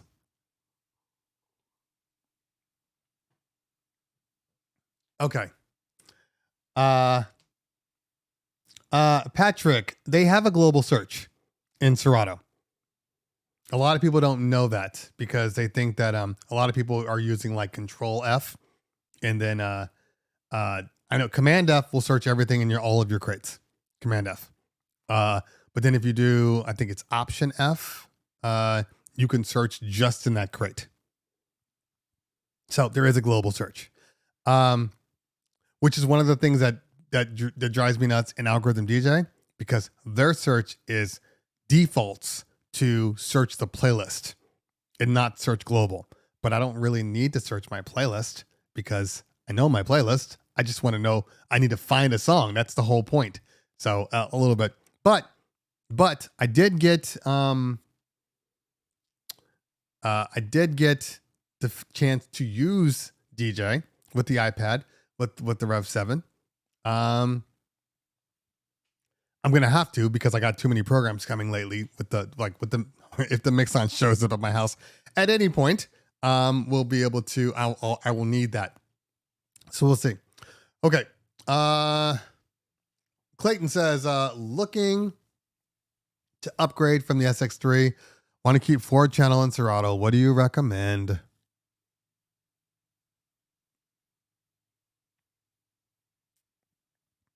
Well, if you're using the SX3 and you want to go to a more current thing, I mean, I would probably still say either go with the Flex 10 or the Rain 4. Those would be my two choices right now. And the good news is I got videos on both of them. Who would have thought? So if you're new here, welcome. But make sure you check out the Terry's gear review. It would be like within the last 4 or 5 videos. Check it out. Trying to set it up for the Flex 4 stems and Rekordbox versus Serato. Well, it was a night and day experience. Yeah, you know what? I only tried the stems on Flex 10 again because I don't use a lot of Rekordbox products. I do have Rekordbox products that I can test it on, but in all honesty, for me in particular, as much as I think Rekordbox is great, the stems need work. I'm glad there are stems on there, but they do need work. They really do. Keith just says, I was impressed with the Opus at Namm. Size is like my XZ and it's quick. So here's the thing. Everybody and their mama was like, oh, Opus. Oh, you should. I don't think you really mean this, Cleveland. Oh, CT. That can't be right. It's ugly. And I'm like, no, it's good. Like, no, it can't be. And then people started using it at Namm, and all of a sudden people were like, this is actually a really good piece of gear. I'm like, yeah, I know. Is there a place for it? Yes. Is there a lot of places for it? I have no idea. Mine's sitting right there. Not mine, but Pioneer DJ sitting right there. There's a use for it, especially if you're like, so I used no, this is me working out yesterday, taking speakers up 15 flights of stairs. So there's an RX3 in my other room, and I had to use an XZ for the first time. I'd never reviewed the XZ, and I finally got a chance because the rental company had an XZ.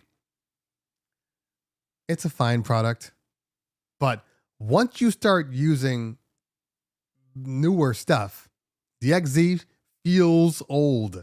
Like the Opus feels futuristic. The Opus feels good when you use it. The XZ is fine, but it feels dated. It absolutely feels dated.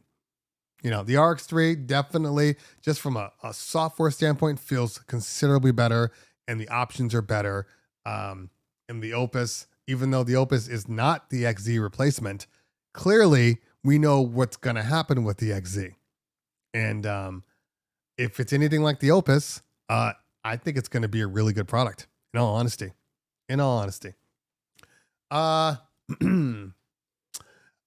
Did I check out the RTF booth? Well, I've been at the RTF booth plenty of times. I know what they do. I know what they have. It's RTF. I make a joke. I don't like going to speaker booths at conventions because they're in small ass rooms, and they always play the music too loud, and it's uncomfortable, and you never get a good vibe for how a speaker sounds. Because when you walk into those rooms, I mean, for the most part, any room you walk into, you're like, sounds good. You walk into another room, sounds good. Because it's too small. Can you start going live more when you're DJing live sets? Absolutely not. That is not me. I hate that. For a couple of reasons. Most high elect church. First off, you're a church. I'm going to be playing dirty music. You don't want to hear that. The Lord don't like cursing. Secondly, because everybody's a critic. everybody's a critic when you're DJing, except for the people having a good time. And I'm not even trying to think about the fact that there are people watching the stream making comments and I got to go back and review or, nope. I'm good. You want to see me? You come see me. And that's how I feel about it now. Or I'm on, Twitch. I'll go on Twitch every now and again to DJ. So make sure you're following me on Twitch and then you can see. CT is a JBL fanboy. Well, that's not true. Considering I just literally bought a full QSC system, so can't really make that comment now, can you? So no. Because I used to do that. I would do, I do my bar mitzvahs, whatever's live, and people are just like, "Oh, you should play this song." Oh, blah blah blah. I'm like, shut up. Like, yeah, everybody's an armchair quarterback. Like, I don't want to look at that and mess up my ability to do my job. Because you DJs are just like club guests. You just don't admit it. He rarely DJs on Twitch. Adam Sneen, you have absolutely no idea what you're talking about.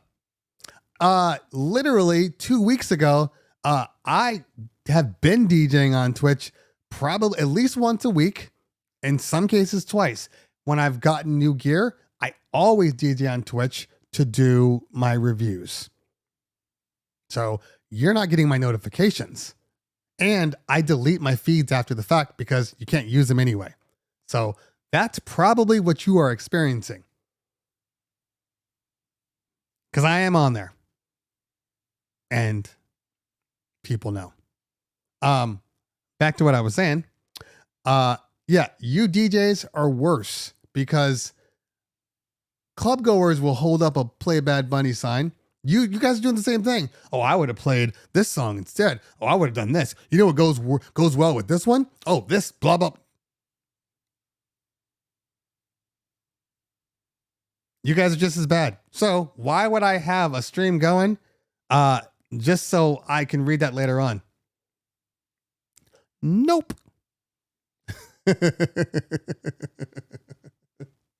Nope. And to be honest with you, most people don't like to watch live streams for whatever reason. Every time I've ever gone live, and even like a Chris Villa, like he'll do live ones or I can't think of his name right now, but anyway, and let's say on his normal shows, he'll do 100, 150 people. When he's DJing at his clubs, he gets like 30 or 40. Why? Because you can't talk to the guest. You can't talk to people. So people need. Are reviewing any gear, Joseph? What does that mean? Can you give me a little more information there? Trying not. I don't want to snap, but what does that mean? Yes, I do review gear. Am I reviewing gear right now? Well, no, because that's not what this show is. Never has been. Anyway. So yeah, so I don't do it anymore. Anyway, Most High Elect, can I use the Rodecaster using laptop internal speakers, or would I need to use separate speakers? Can I use the Rodecaster using laptop internal speakers? You definitely need separate speakers. The Rodecaster will accept Bluetooth in, but not Bluetooth out. Yeah, you can't use your speakers. Headphone, or there are line outs for it. You can go from there. Don Rafa says, what's the best compliment you have received at a function, event, wedding? Joseph, there's a video on the Chevy ILS controller. Have you watched the video? Because that went up 2 days ago. Have you watched the video?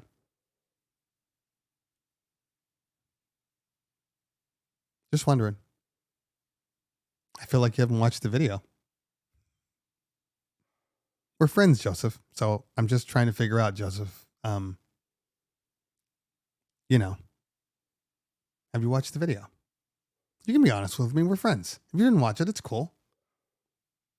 You want to take the easy route and have me just talk about the whole video now? That's cool. DJ Farn says, you're going to pick up a pair of Maui 28 G3s. Well, first off, I don't have to because they're mine now. I don't have to send them back. They are mine. So I guess the question is, would you buy a pair of Maui 28 G3s? So I've used them. Let's see, 1, 2, 3 times. I've done 3 parties with them. 3 parties. And for the most part, I have been impressed. Well, don't go right now, Joseph. Stay on. You go after the show ends. You don't go now. I have used them. So 3 times, 3 official times. 1, 2, 3. Yeah. I'm going to use them again this weekend. Every single time I've used them, I have been impressed. Every single time. Now, I'm not putting them in a in a situation to where I know they're going to fail. You understand what I'm saying? Because I know a lot of people always want to try to extend them out. Like, I'm not doing that. You know, if I could, but then it's going to risk me screwing up my own parties, and that's just stupid. I truly believe that it is 100 people or less in a smaller room. Now, the one thing I will say about the Mauis versus the Bose, the one thing, which I'm incredibly impressed by, the bass. The bass travels better. And travel might be the wrong word. The bass. Okay. So if you're using like the L132s, as good as they sound, right? The bass is really, really, really good. Either 5 feet away, 5 to 10 feet away, maybe. And they're even better if you can put them on a wall and then have the bass come out. But once you get to a certain place, the fall off on the bass on the Bose can be extreme in certain cases. I noticed that the bass coming out of the LDs, out of the Mauis 28s, is tweaked to be perfect right on the middle of the dance floor. Absolutely perfect. That's the one thing I noticed. The sound, it's like, and Bose is weird. The way it's designed is a little weird because Bose, when you're Bose is very directional. But the LDs have a much better spread. And they just, I don't know, they sound really good in that sweet spot. I have to admit, they sound really good in the sweet spot. I didn't think they would, especially with a speaker cabinet that small. I've been very impressed. Now, again, would I take that small system to a party of 120, 130, 140 people? No, I would not. But 100 and below or a super small venue, them things knock. When I heard the 44s, my first thought was, well, first off, these aren't really line arrays. These are way too big to be line arrays. These are a modified standard speaker, and they sound that way. But they still take up a lot of space. They're big speakers. They're heavy. You might, at that point you start to think, well, I might as well just get a regular system. But these guys, good. And the other things that I will say about them is, like I was saying about the bass, it's all about the bass. The highs on pretty much all of them have been fine. It's the bass that's the issue. The bass works outside. the one thing about the Bose speakers is they do not do well when there's nothing to bounce the bass off of. You get what I'm saying? So, like, if you're on a beach, if you're out at a park or whatever, and there's nothing, and the bass just can just go and never come back, they lose their energy quickly. You know, again, if you're standing right in front of them, no problem. But the farther back you go, it's just there, and then it's weird because then they'll come back. Like later on, the bass will be harder way down the road. Really weird, you know, but which I don't care about. I care about the sound on the dance floor. So the LDs, they sound good. They sound good. Let's see here. LD systems, ICOAs are beasts. That's what I've heard. They tried to have me review them. I told them no. I'm sure they're fine, but they're humongous. So they better be good. They better be good sounding at the size they are. In comparison to a point and shoot system, what would you compare the sound of the LDs to? Like 10-inch top with a 15-inch sub, or 12 or 15? Okay. Yeah, I'd probably say, I'd probably say a 12-inch top with like a 15-inch sub. You know, and it's weird because I've never really heard any like amazing 12-inch subs. So, 15s to me are like that midline, maybe in the middle of 12 and a 15, somewhere around there.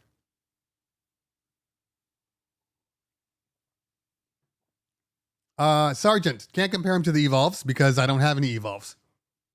And strangely enough, I don't have any friends that have any Evolves. So that means that I'd have to get a company to send me Evolves, which isn't the end of the world. Sorry, I got to plug in my computer here. Which isn't the end of the world, but I don't really need another small system. I love the fact that I can just plug in USB-C anywhere on my MacBook Pro 14. Like this is coming out of just like a USB out on my little surge protector. I love that. Just love that. Anyway, yeah. So I've heard EV. I've heard them, and the one thing I will say about EV that I've always thought, I don't know. I've always felt like they have a good sound. They're very, very balanced, very warm, but I've never felt like they hit. That's the only thing I will say about EV. And again, that's not to say that it's a bad thing or a good thing. It's just a thing that happens. You know, like your sound is your sound. The way you tweak it is the way you tweak it. I just prefer a different sound than the Evolves from when I've heard them. Did I get the rolling stands? I did not get the rolling stands. You wouldn't run the speakers on the rolling stand. No, definitely not. They got to be on the floor. Subs need to have contact with surface area, in my opinion.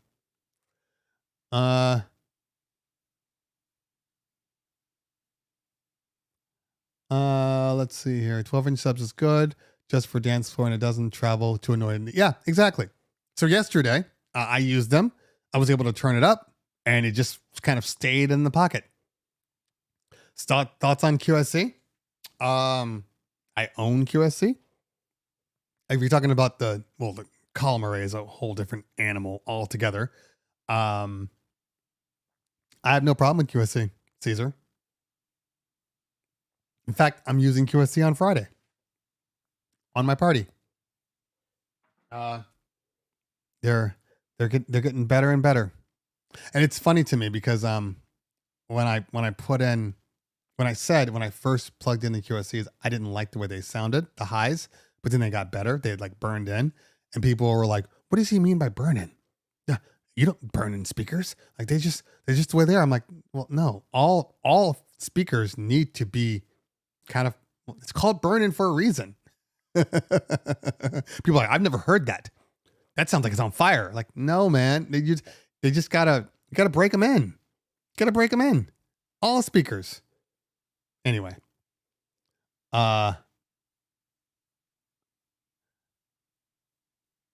Well, yeah, Stevie, it is, but it better be. I don't personally need, any type of line array that looks like that. I have not done parties that require that much. I'd rather just, anyway, but they're good though. And every time that, that the audio house or the party planner says, "Oh, we're bringing in our own sound," they always have, these big ass column arrays. In all honesty, for the most part, they never sound any better than my either like my JBL SRXs. They don't sound any better than that. It's just, it is what it is. Okay. Caesar says 12.2s. I have those. Yeah. I have the 12.2s and I have the KS 118s. And they are a good sounding bunch. Do they sound better than my JBLs? Well, first off, my JBLs SRXs are 15s and then 18 subs. So, right off the bat, they're going to sound different. Now, what I will say is, well, I've said this already. The 818s, I believe that the QSC 818s, the QSC 118s sound better than the JBL 818s. I'd never liked the way the singles sounded on my parties. The 828 is probably one of the best sounding subs I've ever used. Honestly, one of the best sounding subs. But the one thing that none of those speakers can do from JBL or Mackie, or Koa, none of them are the size that the QSC 118s are that put out as much power and as much sound. None of them. All of them are at least like, it's less than a third, but it's a when you're putting stuff in a box like a truck, size matters. And nothing is as good for the size than those 118s from QSC. I love putting them in my truck bed. I have a Ford F-150 standard cab. I love putting them in my trunk bed, being able to fit the subs and the highs all on one side. I will trade a little bit of sound for convenience. 100% every day of the week. Pablo says I had the 118s paired with my DRX 15s and that sub is incredible. Yeah, agreed. Oh, Stevie. Pablo says I had speakers that's in the documentation, supposed to run them at least 50% volume for a while, then raise volume gradually to burn them in. Yeah. How long do Mackie Thump Go batteries last? Good starter PA. Depends. I that is the new F-150. Yes, Don Rafa. I have used the Mackie Thump Goes for ceremony sound. Super small backyard party. And as a booth monitor and for cocktail. And they've always held their own. If it's in a backyard at a house, rock the Mackies, of course. They'll be just fine. But if you're trying to do a real party, then you're going to need more than that. You're going to need more. But the battery lasts 8 hours. A good 8 hours. So I think you'd be good with that. Let's see what time my call is. Hold on. I've gone longer than I anticipated again. I do have a 1 o'clock conference call. Oh, that's why she wants me to take her.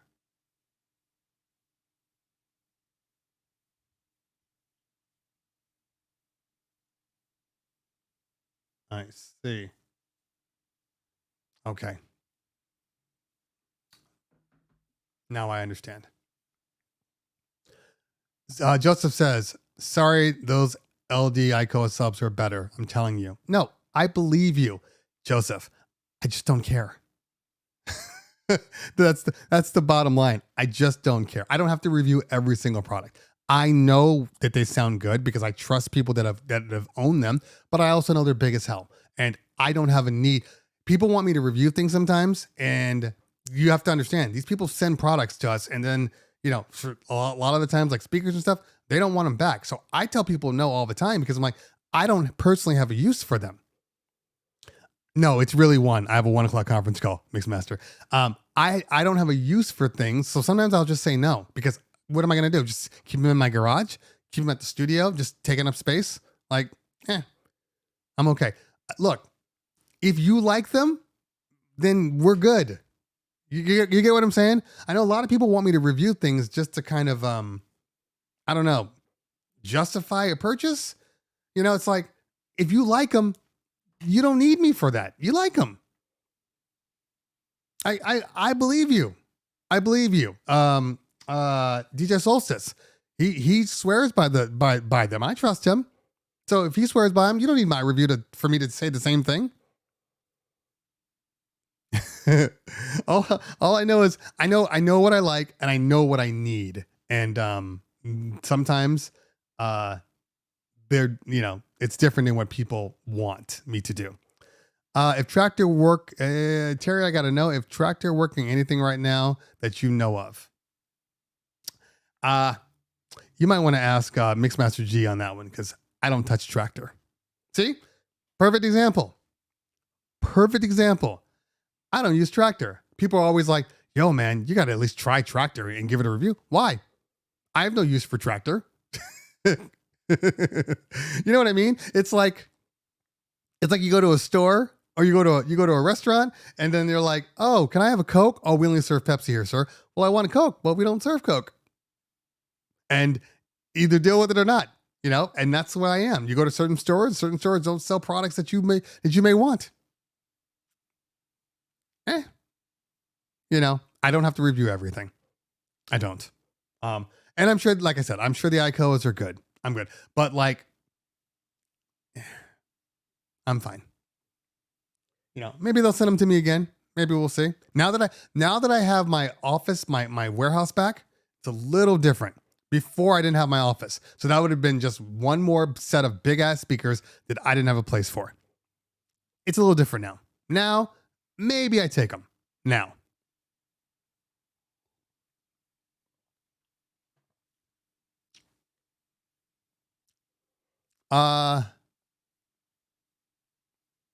Yeah, correct, Don Rafa. More expensive does not always mean better. And cheaper doesn't mean worse. So, and look, now that I've heard, LDs the way I've now heard the 44s, I've heard the 28s. The one thing I will say about LD is they seem to put the best possible product they can for the price. Like, if it's cheaper, it's still going to be the highest quality cheaper that you'll probably get. You know what I mean? So that's kind of what I'm seeing with LD. They're just a smaller company that is trying to put out really good products. So I have no doubt that the ICOAs are solid. So maybe one day you'll see it. Again, now that I have a warehouse, I can test these things. Couldn't test them over the pandemic. Let's see here. I've been using Tractor since 2013, and I used to be a beta tester for them. If anyone has any questions, I would be happy to help. So there you go. Dancing Mark's Dance Floor. Tractor aficionado. That's your guy. And it's just funny to me because people are always like, you should try Tractor, blah, blah, blah. And I'm like, no. And the only reason why is because they just don't, there's not enough demand for it. I think if you're a Tractor head, you've been a Tractor head and that's what you use. I have a feeling you're not going to I have a feeling you're not going to sway other people into Tractor. It's not like somebody's using Record Box and they're like, oh, I want to try Serato, or somebody's using Virtual DJ and like, I want to try Serato. I just don't feel like people are going to Tractor, so I don't have to use it. Is Bass Boss out of their mind with 3500 for 112 top? Yes, they are. Yes, they are. And look, it's all subjective. It's 100% subjective. Okay. So I make this from a purely opinionated, personal experience. I don't like what comes out of those highs. I have tried. I have listened to them multiple times, and I don't like the sound coming out of their tops. I feel like I'm going to have to tweak the hell out of them, and it's just not for me. Just an opinion. Now, the subs, beautiful, marvelous. If I could afford them, I'd buy them. Any way you can take a 12 and make it sound like a 15, and a 15 and make it sound like an 18, I mean, you're a winner in my book. And we still need another system. So when it's all said and done, I might be somewhere with a Bass Boss hybrid. I don't think I'd buy Bass Boss highs and tops. Lows and bottoms and tops. I think I'd only buy bottoms and buy, something else on the top, in all honesty. But their subs are amazing. Absolutely amazing. Fricked up. I use Virtual DJ. It runs very well on every PC I've had, from streaming to my 14. That is fantastic. And Dance and Mark uses VDJ too. Swiss Army knife of DJ software. Anything you throw at it works. Like, yeah, again. So this is what I'm saying. Power users. They're using every feature out of Virtual DJ. So it's winning for them. But if you're not using that kind of stuff, if you only use your software just to DJ, not do karaoke, not do video mixing, not do streaming or whatever, all these things that Virtual DJs is known for, using, their automations, then other things are going to work for you. But I'm not an idiot to say that I know Virtual DJ isn't powerful. It is powerful. I know that. But, to each their own. For me, visuals are very, very important for me. And when I look at a program, it has to match my feeling inside. And for whatever reason, right now, Virtual DJ just doesn't connect with me on that level. Right now. And as much as I love what Virtual DJ does, that Serato skin is bull. It does not trick my brain. Every time I use it, I'm like, I know what I'm doing. If I'm going to use something, I'm not going to hide it. I'm going to use what I use. And then I'll stand by it and be like, yeah, I love this. You don't have to love this. I don't care. You hear me DJing, right? Like that's how I feel about it. If you got to put a skin on it, then you don't really, you're scared. You don't really care. Don't put a skin on it. Don't put a skin. You're just embarrassing yourself. Just be proud of being a Virtual DJ guy. That's all. Be proud. Or girl. Be proud. I've opened up, I've DJed with DJ and people are like, what is that? I'm like, oh, this is DJ. Oh, it's not Serato? No, it's not Serato. Anyway.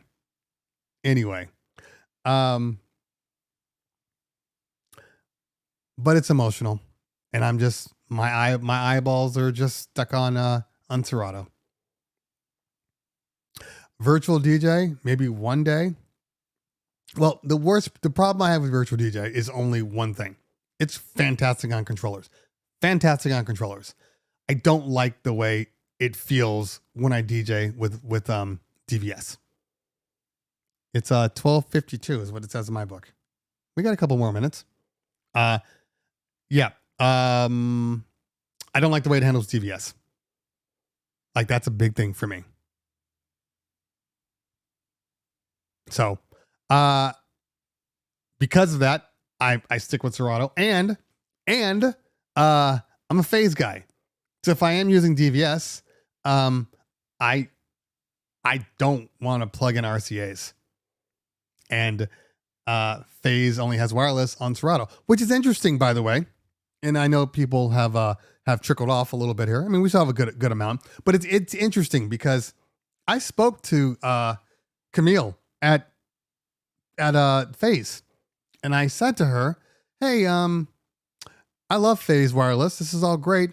Yeah, it would be really great if you could make it for like virtual DJ and record box and and algorithm DJ, like especially with algorithm DJ, because that is a if I can take my phone or my iPad and Phase and go to a nightclub and do my thing. Oh my God, not to say that I would do that, but damn, that's dope as hell." And she said something to me, which I thought was odd. I said, "When is your exclusivity going away with Serato?" She says, "We don't have exclusives. Anybody can do the wireless DMX. They just haven't." That shocked me. I just knew for a fact that it was something to do with like a Serato thing, but apparently it's not. So, once everybody else goes DMX, once everybody else goes wireless for Phase, I will take a more serious look. This is New English, by the way. I think I like the VJ almost. Yeah. So anyway.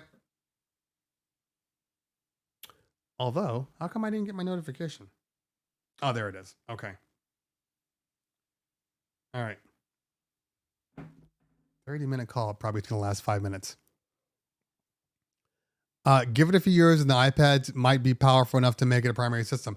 iPads are powerful enough now. This is a limitation of Apple, not the iPad. The iPad's rocking dual core M1s in there. It's got plenty of power. Plenty of power. It's called HID. Thank you, Mixed Master G. I've been talking for 2.5 hours. I'm sorry I didn't get the HID right. Forgive me.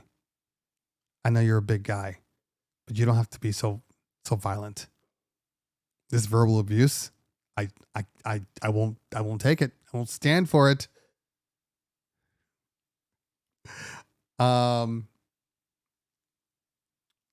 I forgot what I was saying. Anyway.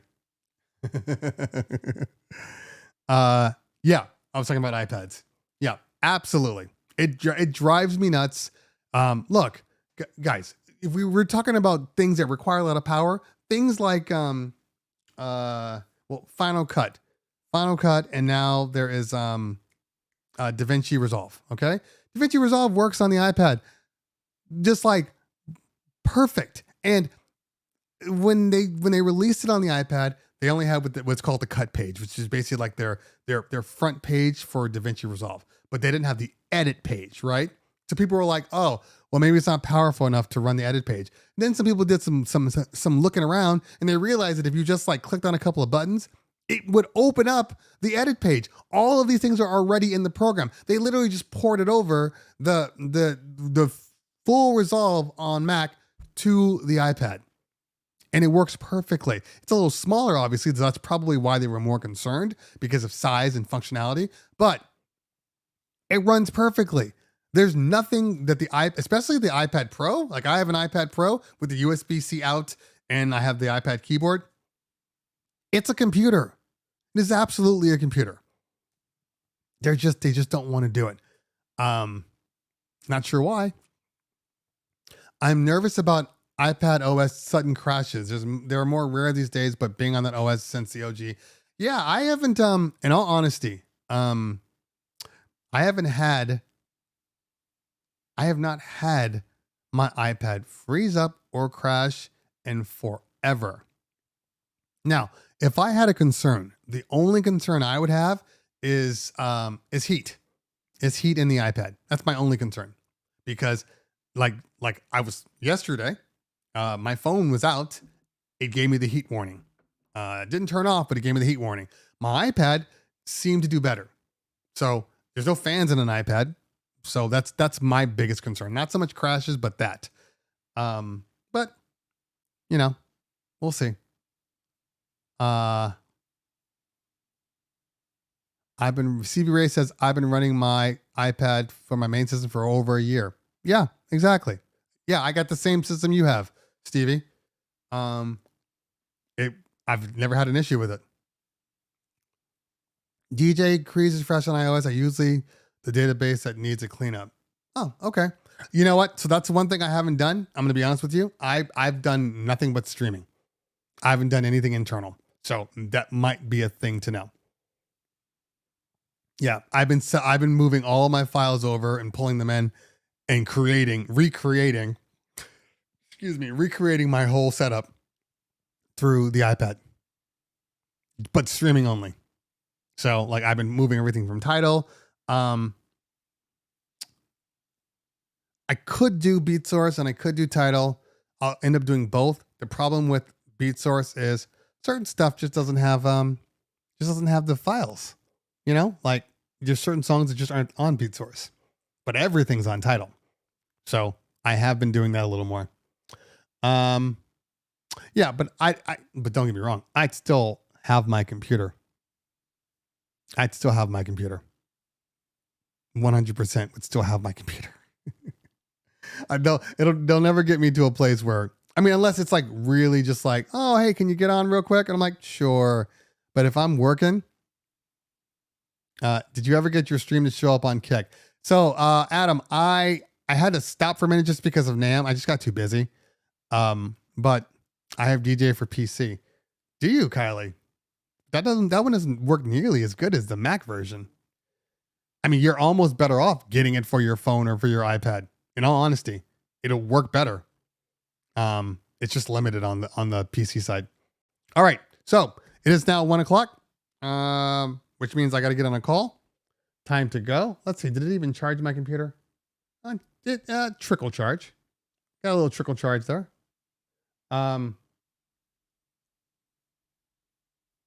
So I do have to get out of here. I hope everybody had a fantastic time. I had a fantastic time as always. Make sure you follow me on both Twitch and IG. I might be on tonight on Twitch. Like I said, I'm preparing for some stuff. If I have time, I do have a gig tomorrow and a gig Saturday, 2 gigs on Saturday. So I will be on somewhere. Thanks for hanging out today, guys. Remember, support the channel, become a member, like Matt Ames, like Ruben, like Philip Tan. I don't even have the list. There's so many people now. No, there's like 10. Anyway, thanks for hanging out today. DJ Keith Jess, also a member. Appreciate you. I'll see you soon.